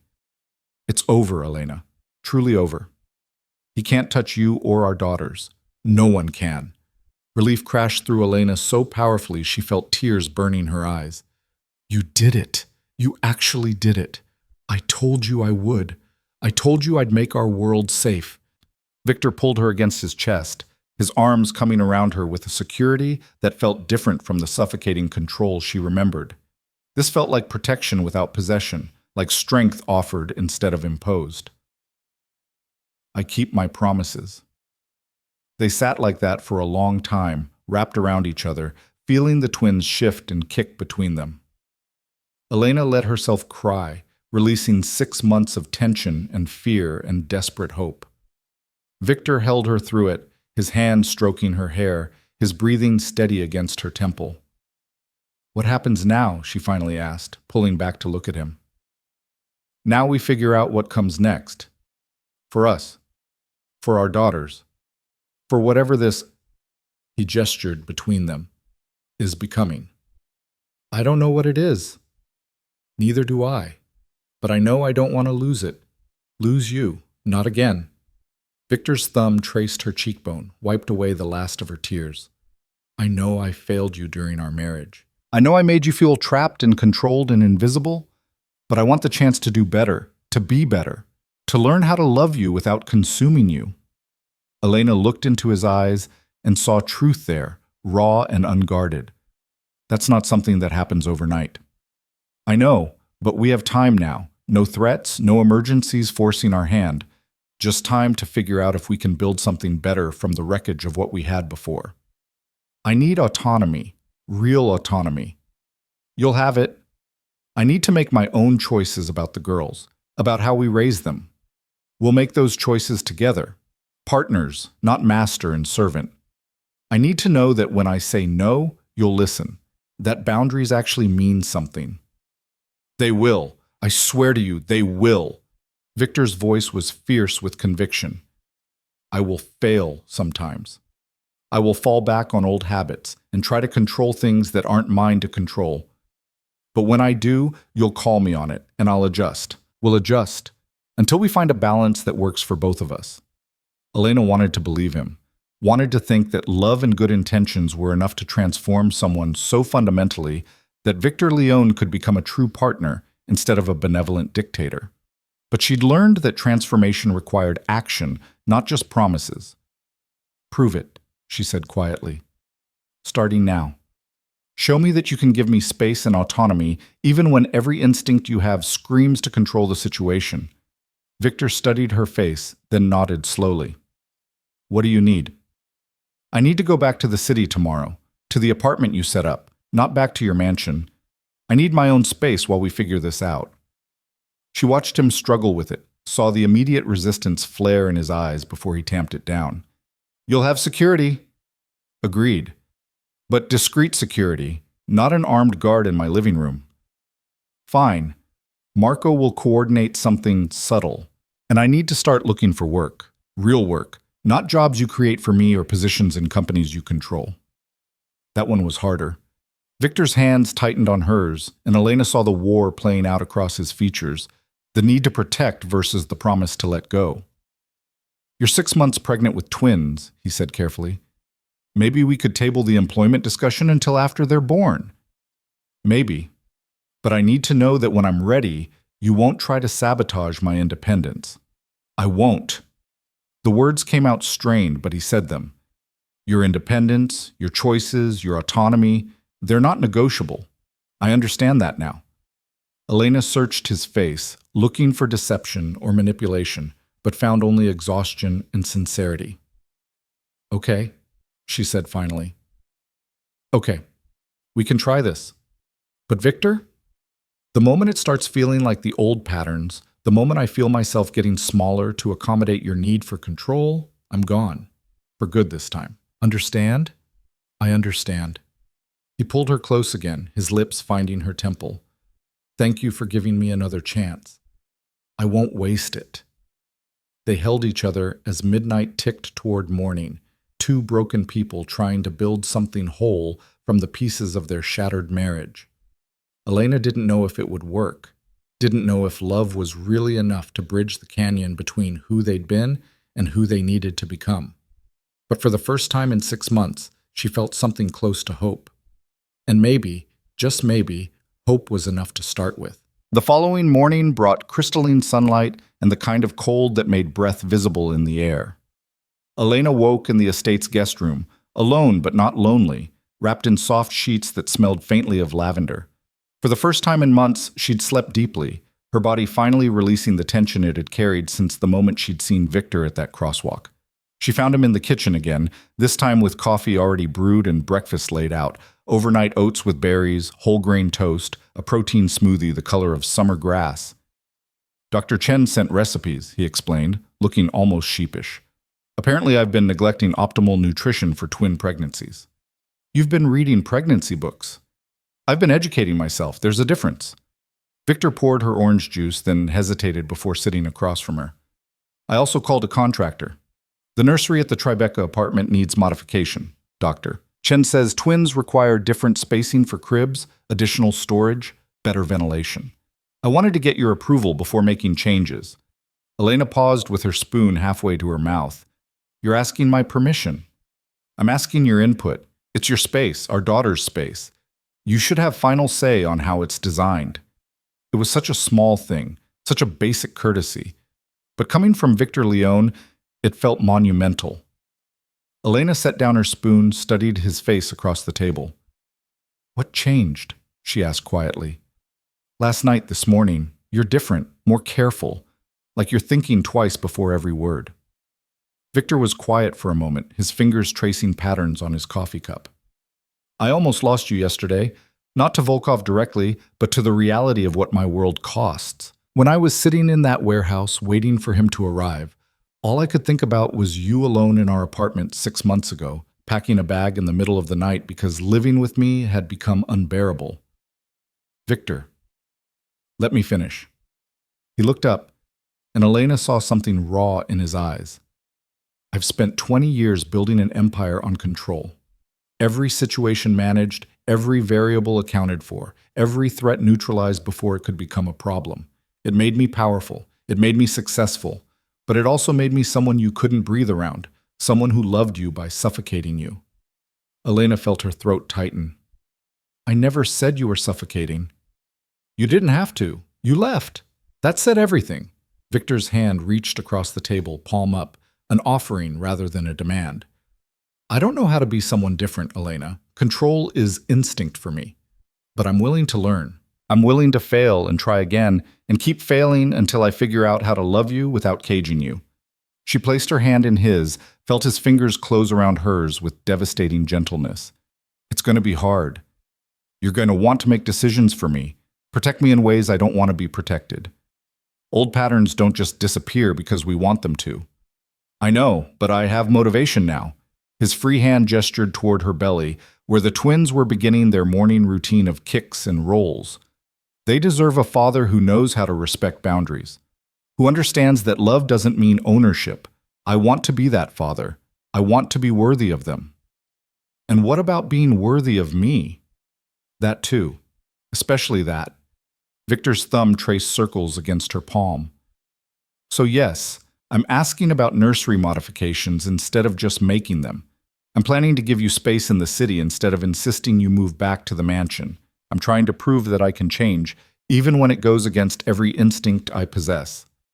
Elena squeezed his hand, feeling something shift in her chest.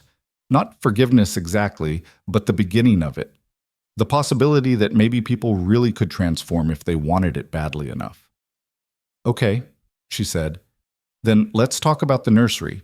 What modifications were you thinking?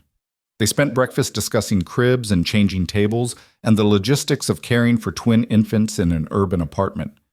Victor pulled out his phone to show her photos from the contractor, ideas for storage solutions and lighting adjustments. He deferred to her preferences, suggested rather than decided, listened when she explained what she wanted.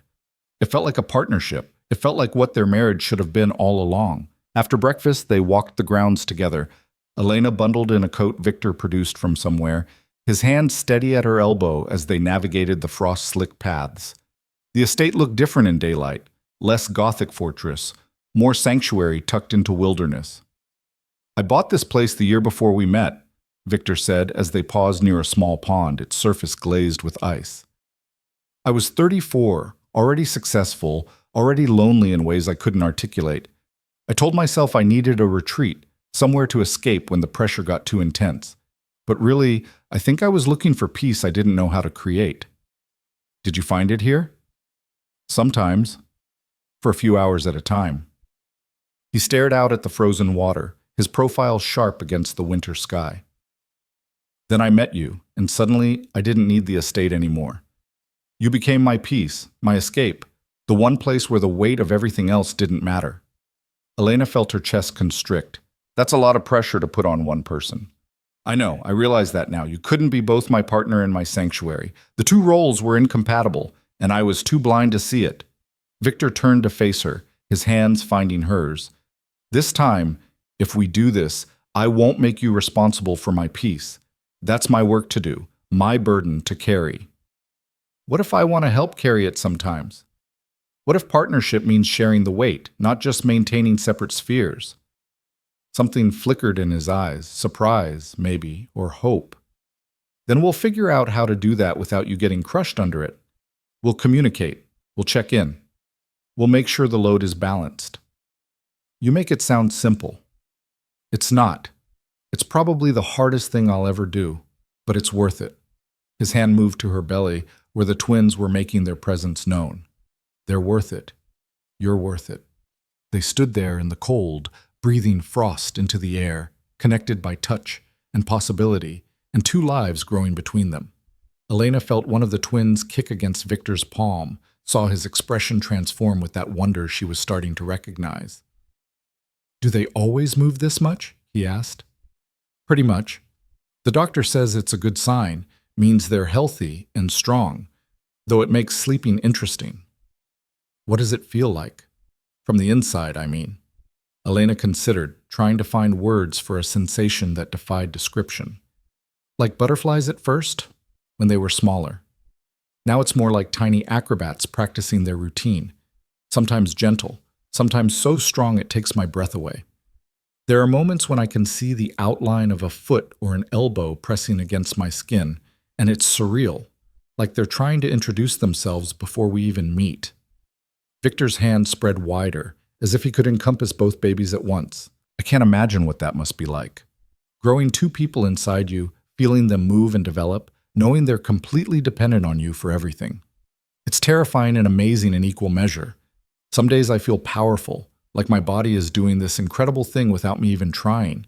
Other days I'm overwhelmed by the responsibility, by all the ways I could fail them before they're even born.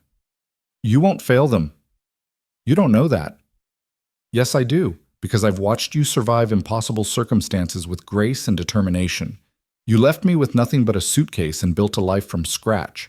You worked yourself to exhaustion to keep yourself and our daughters safe. You're the strongest person I know, Elena. Those girls are lucky to have you as their mother." Elena felt tears prickling her eyes. "I'm scared, Victor.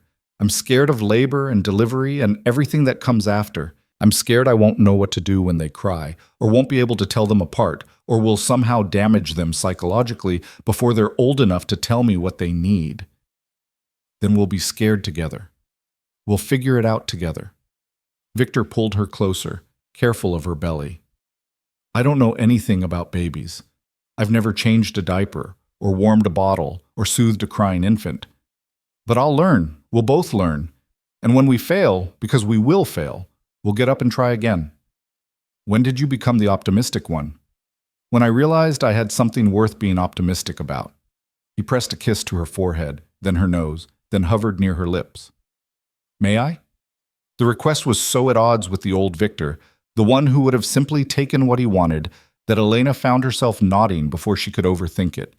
His lips met hers softly, tentatively, as if she were something precious that might shatter under too much pressure. Elena melted into it, her hands fisting in his coat, tasting coffee and promise and the ghost of who they used to be. When they pulled apart, both breathing harder, Victor's forehead rested against hers. "I've missed you," he said quietly. "Every day for 6 months. I missed you. I missed you too. Even when I was furious with you, even when leaving was the only sane choice. Part of me missed you. Does that part want to try again? Want to see if we can build something better than what we had?" Elena pulled back enough to meet his eyes. "I want to. But I need you to understand. This isn't me moving back to the mansion, isn't me sliding back into the role of Mrs. Victor Leone, who smiles and complies and slowly disappears. If we do this, it's a new thing, a different thing, built on different foundations." "I understand. But do you? Because the moment you start making unilateral decisions about my life or the girls' lives, the moment you prioritize control over partnership, I'm gone. And this time, Victor, I won't come back. I can't. For my sanity, for their well-being, I can't keep cycling through this pattern." Victor's expression grew serious, the weight of her words settling over him. "I hear you. And I'm making you a promise right now. If I cross those lines, if I become that man again, you won't have to leave. I will. I'll remove myself from your life before I damage you again." "You can't mean that." "I do. Because these girls deserve stability, even if that stability doesn't include me in the daily picture. I'd rather be a father who sees them on weekends and respects their mother's boundaries than a father who's present but toxic. Can you believe that I mean it?"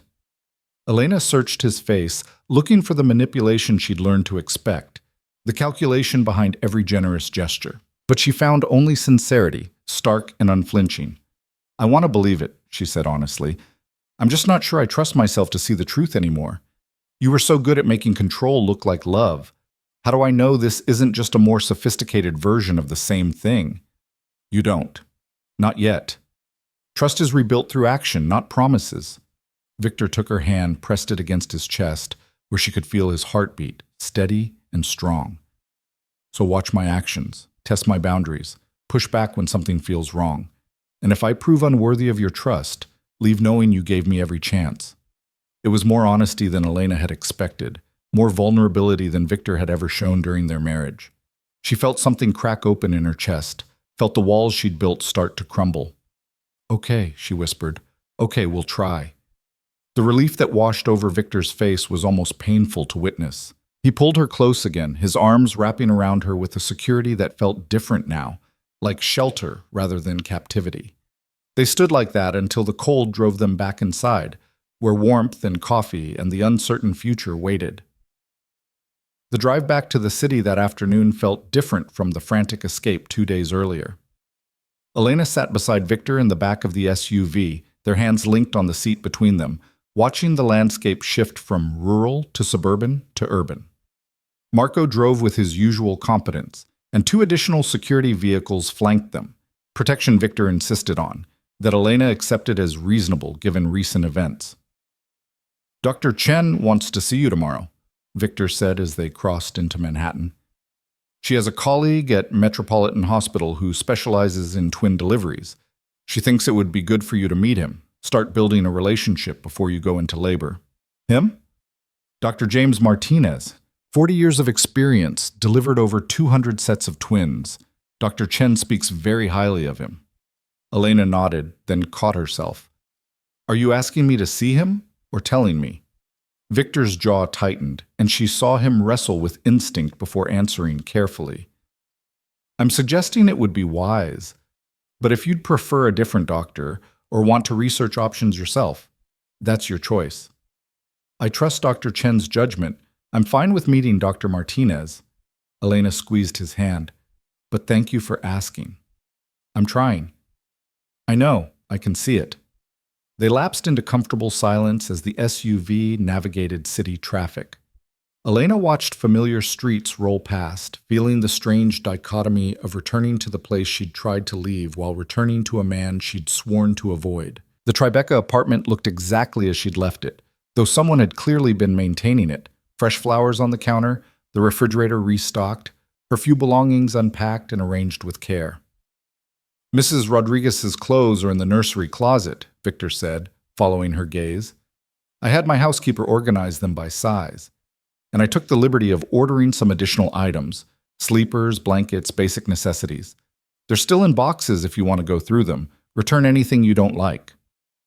Elena moved to the nursery, found the space transformed from the pristine showroom she'd seen days ago. Now it looked lived in, prepared, ready for actual babies. The boxes Victor mentioned were stacked neatly in one corner, and she could see receiving blankets, tiny socks, onesies, and soft neutrals. When did you have time to do all this? I made calls from the estate. Had people working while we were gone. Victor leaned against the doorframe, watching her examine the additions. I wanted you to come home to a space that felt ready. But again, everything is negotiable. If you hate it, we start over. Elena ran her hand over the soft wood of one crib, imagining a daughter sleeping there in a few months. The reality of it hit her suddenly. She was going to be a mother to twins in approximately 11 weeks if the pregnancy went to term. I don't hate it, she said quietly. It's perfect. Overwhelming, but perfect. That's how I feel about most things lately. Victor moved closer, his hand covering hers on the crib rail. Overwhelmed but hopeful. Terrified but determined. Lost but willing to find the way. Elena turned to face him, saw the truth of those words written in every line of his face. What happens now? We're back in the city, the threat is handled, and we have 11 weeks until these girls make their appearance. What does our life look like? I don't know. I think we figure it out day by day. Victor's free hand found her belly, that gesture becoming habitual. I'd like to be present, to come to doctor's appointments, help prepare for their arrival, be part of the process. But I don't want to intrude on your space or make you feel trapped. So maybe we establish boundaries, times when I'm welcome here, times when you need solitude? That sounds reasonable. Elena considered, then made a decision that felt both terrifying and right. What if you stayed tonight? Not in my bed, she added quickly, seeing hope flare in his eyes, but in the guest room, so we can practice this cohabitation thing in small doses. I'd like that, if you're sure. I'm not sure about anything except that our daughters are coming, whether I'm ready or not, and they deserve parents who can at least be in the same space without everything falling apart. Elena managed a small smile. Consider it a trial run. Oh, Victor's answering smile transformed his face, made him look younger, less burdened. Then I accept. On your terms, with your boundaries respected. They spent the evening in careful domesticity, cooking dinner together, arguing good-naturedly about whether garlic belonged in the pasta sauce, washing dishes side by side while the city sparkled beyond the windows. It felt normal in a way their marriage never had, because this time Elena wasn't performing the role of devoted wife. She was just herself, making space for someone else without losing her own shape in the process. After dinner, Victor made work calls in the home office while Elena sorted through the boxes of baby items. She found herself smiling at tiny sleepers decorated with clouds and stars, at blankets soft enough to cradle new skin, at the evidence of Victor's attempts to prepare for fatherhood. When she emerged from the nursery, she found him on the couch, laptop balanced on his knees, glasses perched on his nose as he reviewed something that made him frown. "I didn't know you wore glasses," she said. Victor looked up, seemed almost embarrassed. "Reading glasses. Recent development. I'm getting old." "You're 42. That's not old." "It feels old when you're about to become a father for the first time." He closed the laptop, removed the glasses. "Are you tired? You should rest. Dr. Chen was very specific about adequate sleep." "I'm tired, but I'm not ready for bed yet.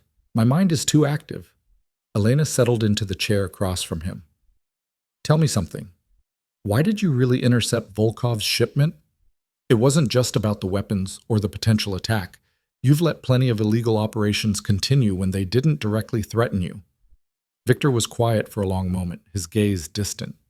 "Because I saw the intelligence about the school. Saw the planning, the surveillance photos, the children who would have been caught in the crossfire. And all I could think was, what if those were my children someday? What if I had daughters who went to that school, who trusted the world to keep them safe, and I'd done nothing to prevent their deaths because it wasn't my business?" "You didn't know about our daughters then?" "No.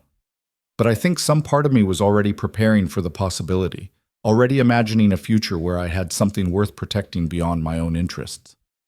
He leaned forward, elbows on his knees. "I've spent 2 decades building power without purpose beyond acquisition. And then I met you. And suddenly there was a reason to be better, to do better, to use what I'd built for something beyond profit. I never asked you to change your business. I know, but you made me want to. You made me question whether being the most feared man in New York was really the legacy I wanted to leave. And now, with our daughters coming, I'm questioning it even more. What kind of man do I want them to see when they look at me? What stories do I want them to tell about their father?" Elena felt her throat tighten. "What answer are you coming to?" "That I need to be someone worthy of their respect. Someone who uses power responsibly, who protects the vulnerable instead of exploiting them, who builds instead of just destroying."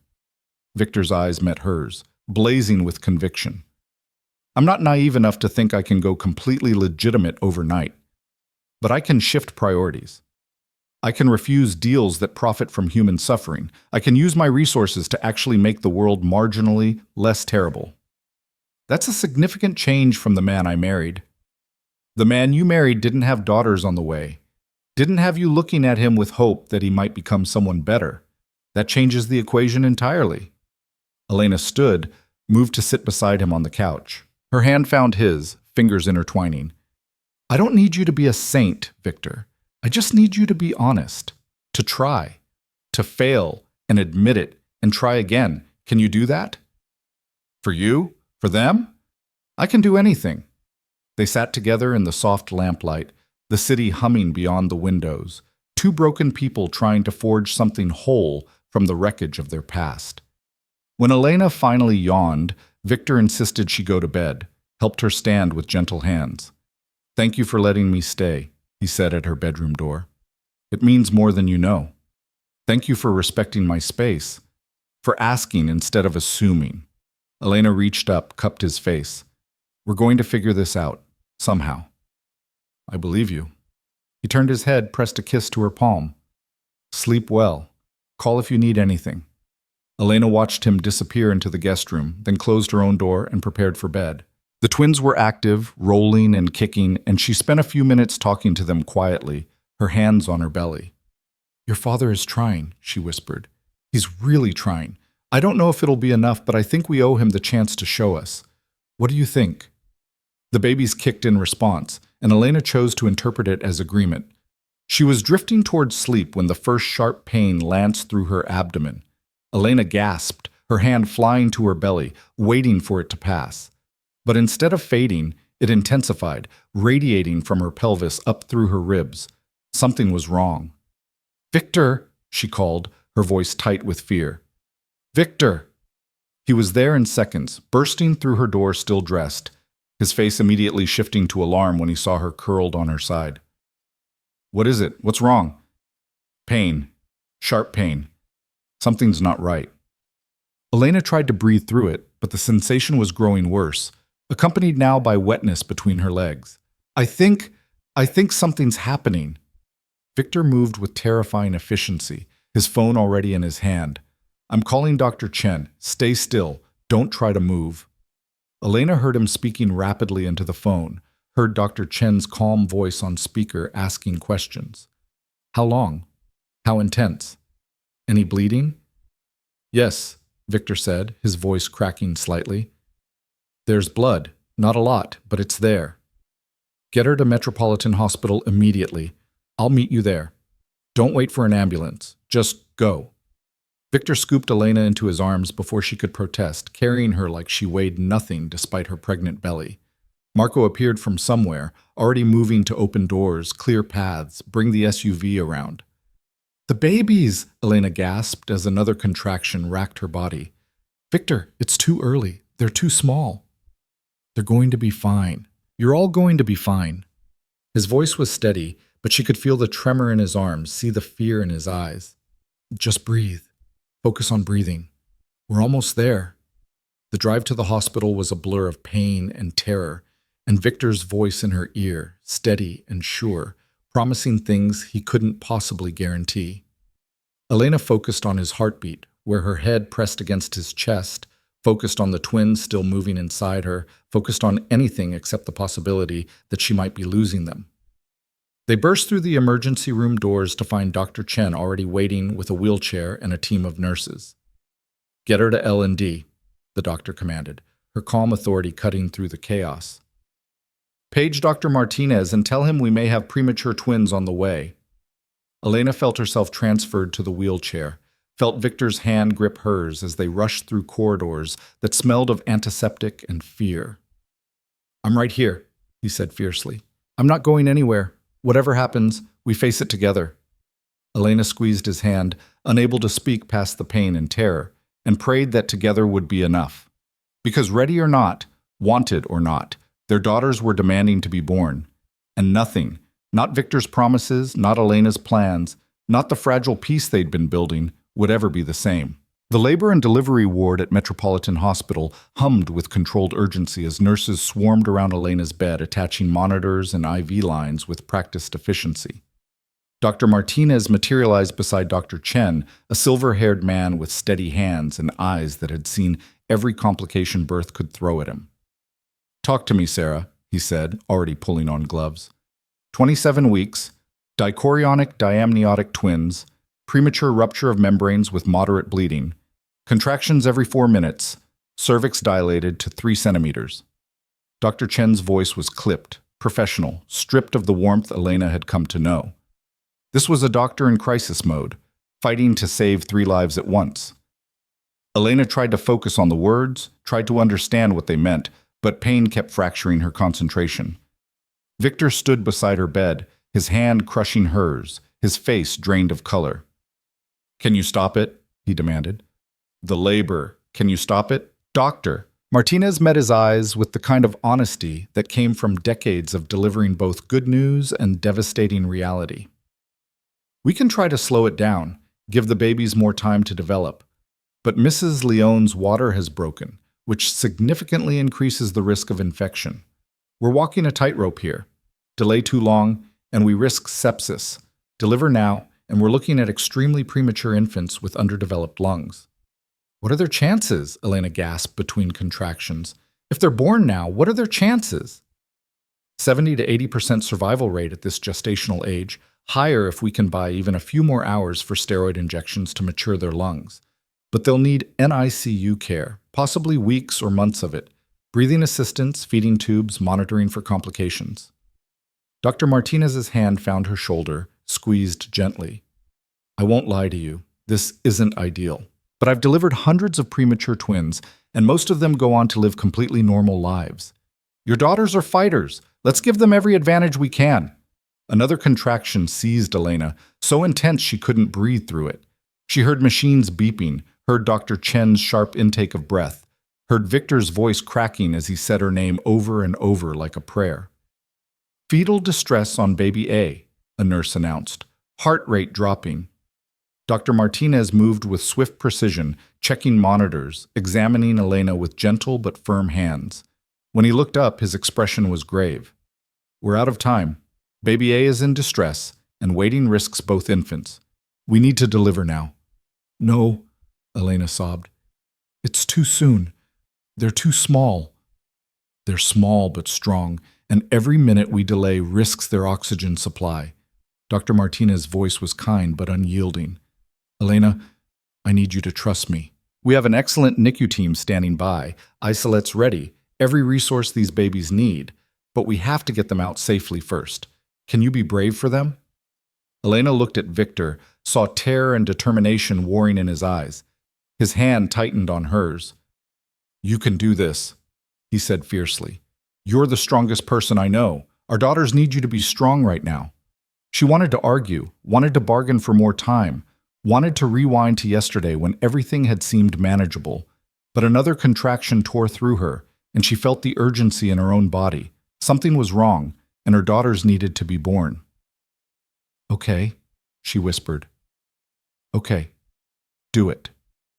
The next hours dissolved into a blur of pain and effort, and voices urging her to push, to breathe, to rest, to push again. Victor never left her side, his hand anchoring her through waves of agony that seemed endless.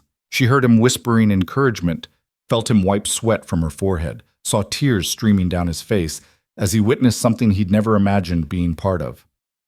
I can see the head, Dr. Martinez announced. One more push, Elena. Give me everything you've got. Elena bore down with strength she didn't know she possessed, felt something give way inside her, heard a sound that made her heart stop. A cry. Thin and reedy and absolutely perfect. Baby A is out, Dr. Martinez said, and suddenly there was a flurry of activity as nurses swarmed, taking the tiny form away to be assessed. Elena tried to see, tried to catch a glimpse of her daughter, but another contraction was already building. Focus on me, Victor said, his voice rough with emotion. One more, love. One more, and we get to meet both of them. Baby B came faster, as if she'd been waiting impatiently for her sister to go first. Elena felt the rush of relief as the second infant emerged, heard another cry join the first, stronger this time, more indignant. Then the world went fuzzy around the edges. She's hemorrhaging, someone said, and Elena felt hands pressing on her abdomen, felt warmth spreading beneath her, felt Victor's grip on her hand become almost painful. Stay with me, he commanded, his voice cutting through the fog. Elena, look at me. Stay with me. She tried. She really tried, but exhaustion was pulling her under, and the last thing she remembered before darkness claimed her was Victor's face above hers, transformed by fear into something raw and broken. Elena woke to the steady beep of monitors and the antiseptic smell of hospital. Her body felt hollowed out, emptied, as if everything essential had been removed and not quite replaced. For a moment, she couldn't remember why she was here, why her abdomen ached with surgical precision. Then memory flooded back and she gasped, her hand flying to her stomach. They're alive! Victor's voice came from beside the bed, hoarse and exhausted. Both of them. They're in the NICU, but they're alive. Elena turned her head, found him sitting in a chair pulled close to her bedside, looking like he'd aged a decade overnight. His clothes were rumpled, his hair disheveled, and his eyes were red-rimmed with sleeplessness and tears. What happened? Why don't I remember?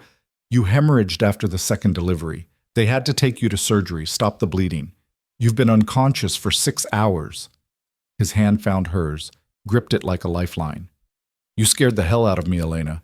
I thought I was going to lose you. The girls, she managed. Tell me about the girls. Victor's expression softened, transformed by wonder despite the exhaustion. They're tiny, so impossibly tiny. Baby A is 3 pounds, 2 ounces. Baby B is 3 pounds, 4 ounces. They're on breathing support and feeding tubes, hooked up to more machines than I can count. But they're breathing, Elena. Their hearts are beating. They're fighting. Tears streamed down Elena's face. Can I see them? Not yet. You're still recovering from surgery and the NICU has strict protocols, but Dr. Martinez took photos. Victor pulled out his phone with shaking hands, pulled up images that made Elena's breath catch. 2 impossibly small infants, each in their own isolette, connected to tubes and wires that looked obscene against their delicate skin. But their tiny faces were perfect. Miniature features that were somehow both Victor's and Elena's, blended into something entirely new. "They're beautiful," Elena whispered. "They're the most beautiful things I've ever seen. They have your nose, and I think baby A has my stubborn chin."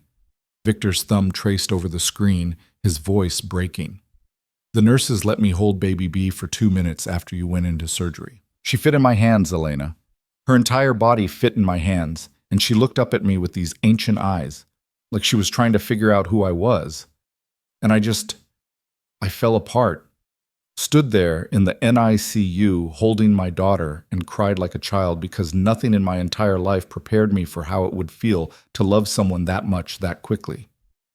Elena squeezed his hand, unable to speak past the emotion clogging her throat. Victor set down the phone and moved closer, his free hand smoothing hair back from her forehead. "I'm sorry," he said quietly. "I'm sorry I wasn't there for the pregnancy. Sorry you had to do so much of this alone. Sorry that my world brought danger to you and our daughters. If I could go back and do everything differently, we can't go back. We can only move forward." Elena managed a weak smile. "And right now, forward means figuring out how to be parents to 2 premature infants who need us more than we've ever been needed. I don't know how to do this. I don't know how to be a father to children this fragile, this vulnerable. Neither do I. But we'll learn. Together." Elena pulled his hand to her lips, kissed his knuckles. "What are we going to name them?" Victor's eyes widened. "You want me to help choose?" "They're your daughters too. Of course I want your input." He was quiet for a moment, considering. "I've been thinking about that, actually.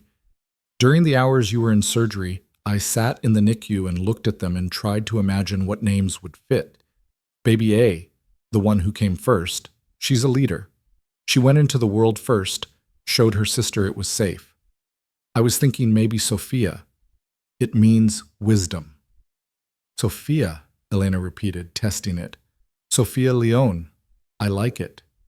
And baby B, she's fierce. She came out fighting, cried louder, grabbed my finger and wouldn't let go when I held her. I thought maybe Isabella. It means devoted to something higher than yourself." Sophia and Isabella. Elena felt fresh tears sliding down her temples. "They're perfect, Victor. They're absolutely perfect." Just like their mother. They sat in silence for a while, Elena drifting in and out of consciousness, Victor maintaining his vigil beside her bed. When Dr. Chen came to check on her progress, she found them both asleep, hands still linked across the hospital blankets. "He hasn't left your side since you came out of surgery," the doctor said softly when Elena woke. "Hasn't eaten, hasn't taken calls. Marco had to physically drag him to the bathroom. I've never seen Victor Leone look vulnerable before. It's quite remarkable." "How long before I can see them? The twins?" "We'll get you in a wheelchair this evening if your vitals stay stable. The NICU allows parents unlimited access, but you'll need to be strong enough to scrub in and follow protocols." Dr. Chen checked Elena's incision, nodded with satisfaction. "You're healing well. The hemorrhage was scary, but we got it under control. You'll need to take it easy for a few weeks. No lifting anything heavier than your babies, but you should make a full recovery." "And the girls? Really, how are they doing?" Dr. Chen's expression grew serious. "They're doing as well as we can expect for 27 weekers. Both are on CPAP machines for breathing support, which is normal. They're getting nutrition through feeding tubes until they're strong enough to nurse. The next 72 hours are critical. We're watching for any complications, any signs of infection, or organ distress. But Elena, they're strong. Their APGAR scores were better than expected. Their systems are all functioning, and they're responding well to treatment." Dr. Martinez is cautiously optimistic. "What does that mean in real terms? How long will they be here?"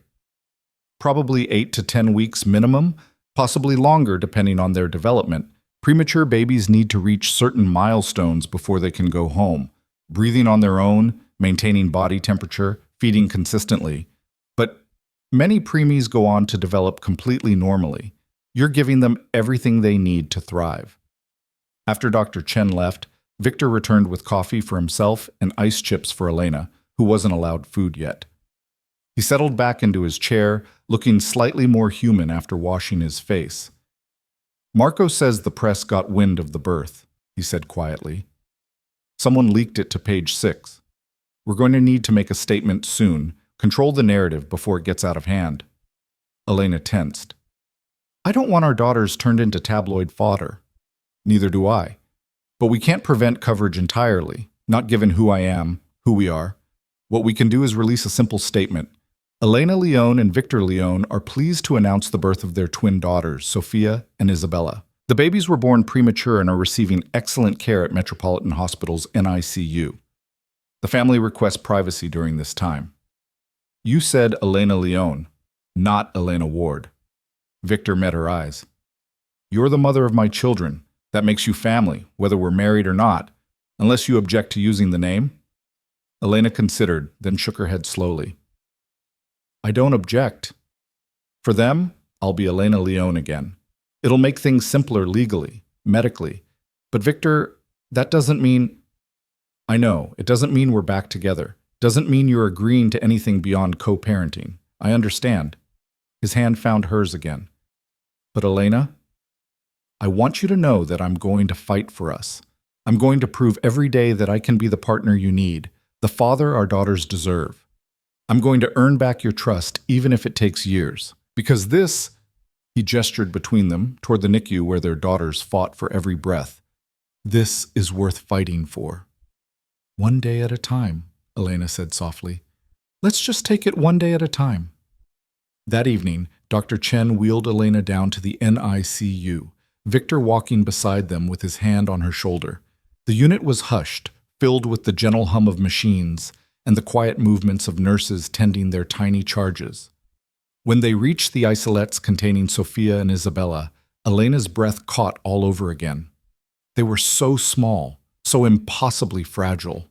Tubes ran from their noses, monitors were taped to their bird-like chests, IV lines disappeared into their translucent skin. But they were alive, their tiny chests rising and falling with mechanical assistance, their miniature hands curled into fists no bigger than walnuts. You can touch them through the ports, a nurse explained gently. They respond well to parental contact. It's called kangaroo care. Skin-to-skin contact helps regulate their temperature and heartbeat, promotes bonding. Elena slipped her hands through the openings in Sophia's isolette, her fingers finding impossibly soft skin. The baby's eyes were closed, her features relaxed in sleep, despite all the medical intervention surrounding her. Hi, baby girl, Elena whispered. Hi, Sophia. It's Mama. You did so good, sweetheart. You're so strong. Sophia's tiny hand moved, fingers flexing as if reaching for something. Elena offered her pinky finger, felt those miniature digits close around it with surprising strength. She knows you, Victor said, his voice thick with emotion. He had his hands in Isabella's isolette, his expression one of complete wonder. Isabella opened her eyes when I touched her. Just for a second, but she looked right at me. They stayed there for an hour, talking softly to their daughters, marveling at every tiny movement, every fluctuation on the monitors. The NICU nurses moved around them with practiced discretion, adjusting machines, checking vitals, offering quiet encouragement. They're fighters, one nurse said, a woman named Patricia who'd been caring for premature infants for 25 years. I can always tell which babies have that extra spark, that determination to live. Your girls have it. They're going to do just fine. Over the following days, Elena and Victor fell into a rhythm dictated by hospital visiting hours and their daughter's needs. Elena recovered from surgery in a private room that Victor had arranged, her incision healing cleanly despite the trauma. Victor slept in a chair beside her bed, refusing to leave even when she insisted he go home for proper rest. I'm not missing a moment, he said stubbornly. Not one single moment of this. They spent hours in the NICU, learning to change tiny diapers and take temperatures and speak the language of monitors and medication schedules. They watched nurses demonstrate how to hold the girls for skin-to-skin contact, how to position feeding tubes, how to recognize signs of distress. Sophia, the smaller twin, proved to be a quiet fighter. She slept peacefully between breathing treatments, her tiny face serene, her progress steady, if slow. Isabella, true to her name's meaning, was devoted to making her presence known. She pulled at her tubes, fussed during diaper changes, opened her eyes with increasing frequency to stare at her parents with ancient wisdom. "She's going to be trouble," Victor said fondly, his fingers stroking Isabella's impossibly small hand. "She's going to be the one questioning every rule, pushing every boundary. And Sophia will be the one carefully considering all angles before making her move," Elena added, watching her quieter daughter sleep. "They're going to balance each other perfectly." On the fifth day, Dr. Martinez pulled them aside for an update. "The girls are doing remarkably well. Both are off CPAP and breathing on their own with minimal oxygen support. They're tolerating small amounts of breast milk through their feeding tubes. If this progress continues, we might be looking at discharge in 6 to 8 weeks instead of 10. "They're really going to be okay?" Elena asked, hardly daring to believe it. "Barring any unexpected complications, yes. They're defying the odds, these two. Strong genes." Dr. Martinez smiled at Victor. "Must run in the family." That night, Elena was finally cleared to be discharged. Victor had arranged for them to stay in a suite at a hotel across from the hospital, close enough to respond immediately if needed, but comfortable enough to actually rest. The suite was beautiful, a full kitchen, separate bedroom, and sitting area with windows overlooking the city. But what made Elena's throat tighten was the nursery Victor had set up in one corner. 2 bassinets waited empty, dressed in soft linens, ready for the day their daughters could come home. "I know it's premature," Victor said, following her gaze. "They might not be discharged for weeks, but I wanted to have it ready. Wanted to have something to visualize while we wait." Elena moved to the bassinets, running her hand over the smooth wood. "It's perfect. They're perfect. This whole impossible situation is somehow perfect." Victor came up behind her, his hand settling on her shoulders. "I want to make this permanent, Elena. Not just the co-parenting, not just the careful peace we've been building. I want us. I want to be a family. You, me, Sophia, Isabella. I want to wake up every morning knowing we're facing the world together." Elena turned to face him, saw vulnerability and hope warring in his expression. "Victor, I know I don't deserve it. I know I damaged your trust in ways that might be irreparable. But watching you give birth to our daughters, watching you fight through surgery and recovery, seeing you become a mother right before my eyes, it's made me understand what I was too blind to see before. You're not someone to be controlled or protected or managed. You're my equal, my partner. The other half of something I didn't know was incomplete until I met you." "People don't change overnight," Elena said softly.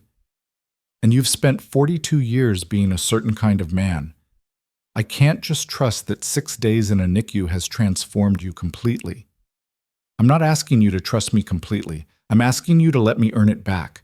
Let me prove every day through action, not words, that I've learned, that I'm learning, that I'm willing to fail and get up and try again until I become the man you and our daughters deserve." Victor took her hands, held them between his own. "Move in with me. Not to the mansion. I'll sell it if you want. We'll buy something together, something we choose as partners. We'll raise Sophia and Isabella as a team, make every decision together, build a life that has room for both of us without either of us disappearing into the other." Elena looked into his eyes and saw sincerity there, but also the awareness of his own limitations. He wasn't promising perfection. He was promising effort. Maybe that was enough. "Okay," she whispered. "Okay." But Victor, the moment it starts feeling like before, the moment control becomes more important than partnership. You tell me. You call me on it. And I adjust. We adjust. He pulled her close, careful of her healing incision. "I'm going to spend the rest of my life being worthy of you. That's a promise I will never break." They stood together in the quiet suite, holding each other, imagining the future that waited across the street in 2 tiny isolates. It wouldn't be easy. There would be setbacks and challenges and moments when old patterns tried to reassert themselves. But for the first time since that rain-soaked crosswalk, Elena felt something like certainty. They could do this. They could be partners and parents, and possibly, eventually, even lovers again. One day at a time. One choice at a time. One breath at a time, just like their daughters were learning to do. 6 weeks later, on a bright December morning, Dr. Martinez signed discharge papers for both Sophia and Isabella Leon. They'd grown. Sophia now weighed 5 pounds even. Isabella, a robust 5 pounds, 6 ounces. They breathed on their own, fed from bottles with increasing efficiency, and had passed every test the NICU required. Elena stood in the discharge room, Sophia in her arms, watching Victor cradle Isabella with the confidence of someone who'd learned everything there was to know about caring for premature infants. He'd been there every day, every feeding, every diaper change, every moment of fear when monitors beeped or breathing became labored. He'd proven himself in action, not just words. "Ready to take our girls home?" he asked, his eyes shining with unshed tears. "More ready than I've ever been for anything." Elena looked down at Sophia's sleeping face, at the daughter who'd fought so hard to be here. "Let's go be a family." The apartment they'd chosen together waited in Brooklyn, close to Prospect Park, with enough space for the girls to grow without the ostentation of Victor's mansion. It had a real nursery, painted soft green with 2 cribs side by side, a rocking chair positioned to catch morning light. Marco helped carry car seats and diaper bags, his normally stern face transformed by the kind of smile reserved for babies who'd survived impossible odds. Patricia, their favorite NICU nurse, had sent them home with detailed care instructions and her personal phone number for emergencies. As they drove through the city, Elena looked at Victor in the front seat, then at her sleeping daughters in their car seats beside her. 6 months ago, she'd been running from this man, convinced that loving him meant losing herself. Now she was choosing him every day, choosing partnership over isolation, choosing to believe that people could transform if they wanted it badly enough. "What are you thinking?" Victor asked, catching her eye in the rearview mirror. "That we did the impossible. We created something beautiful from something broken. We're going to be okay, aren't we?" "Better than okay." His hand reached back, found hers. "We're going to be extraordinary. Because we have you and Sophia and Isabella. Because we chose each other even when it was hard. Because love, real love, isn't about control or possession. It's about growth and choice and showing up every day ready to do the work." Elena squeezed his hand, felt the truth of it settle into her bones. They were going to be okay. Better than okay. They were going to be a family, forged through fear and separation, and 2 tiny lives that demanded they become better than they'd ever been. And when they carried their daughters through the threshold of their new home, when they laid Sophia and Isabella in their cribs and stood together watching them sleep, Elena knew with absolute certainty that this messy, complicated, hard-won love was worth every moment of struggle. "Welcome home, girls," Victor whispered, his arm around Elena's waist. "Welcome to the beginning of everything." And as their daughters dreamed, 2 lives that had begun at a crosswalk in the rain settled into the future they'd fought so hard to build, together, choosing each other with every breath. Finally, completely home.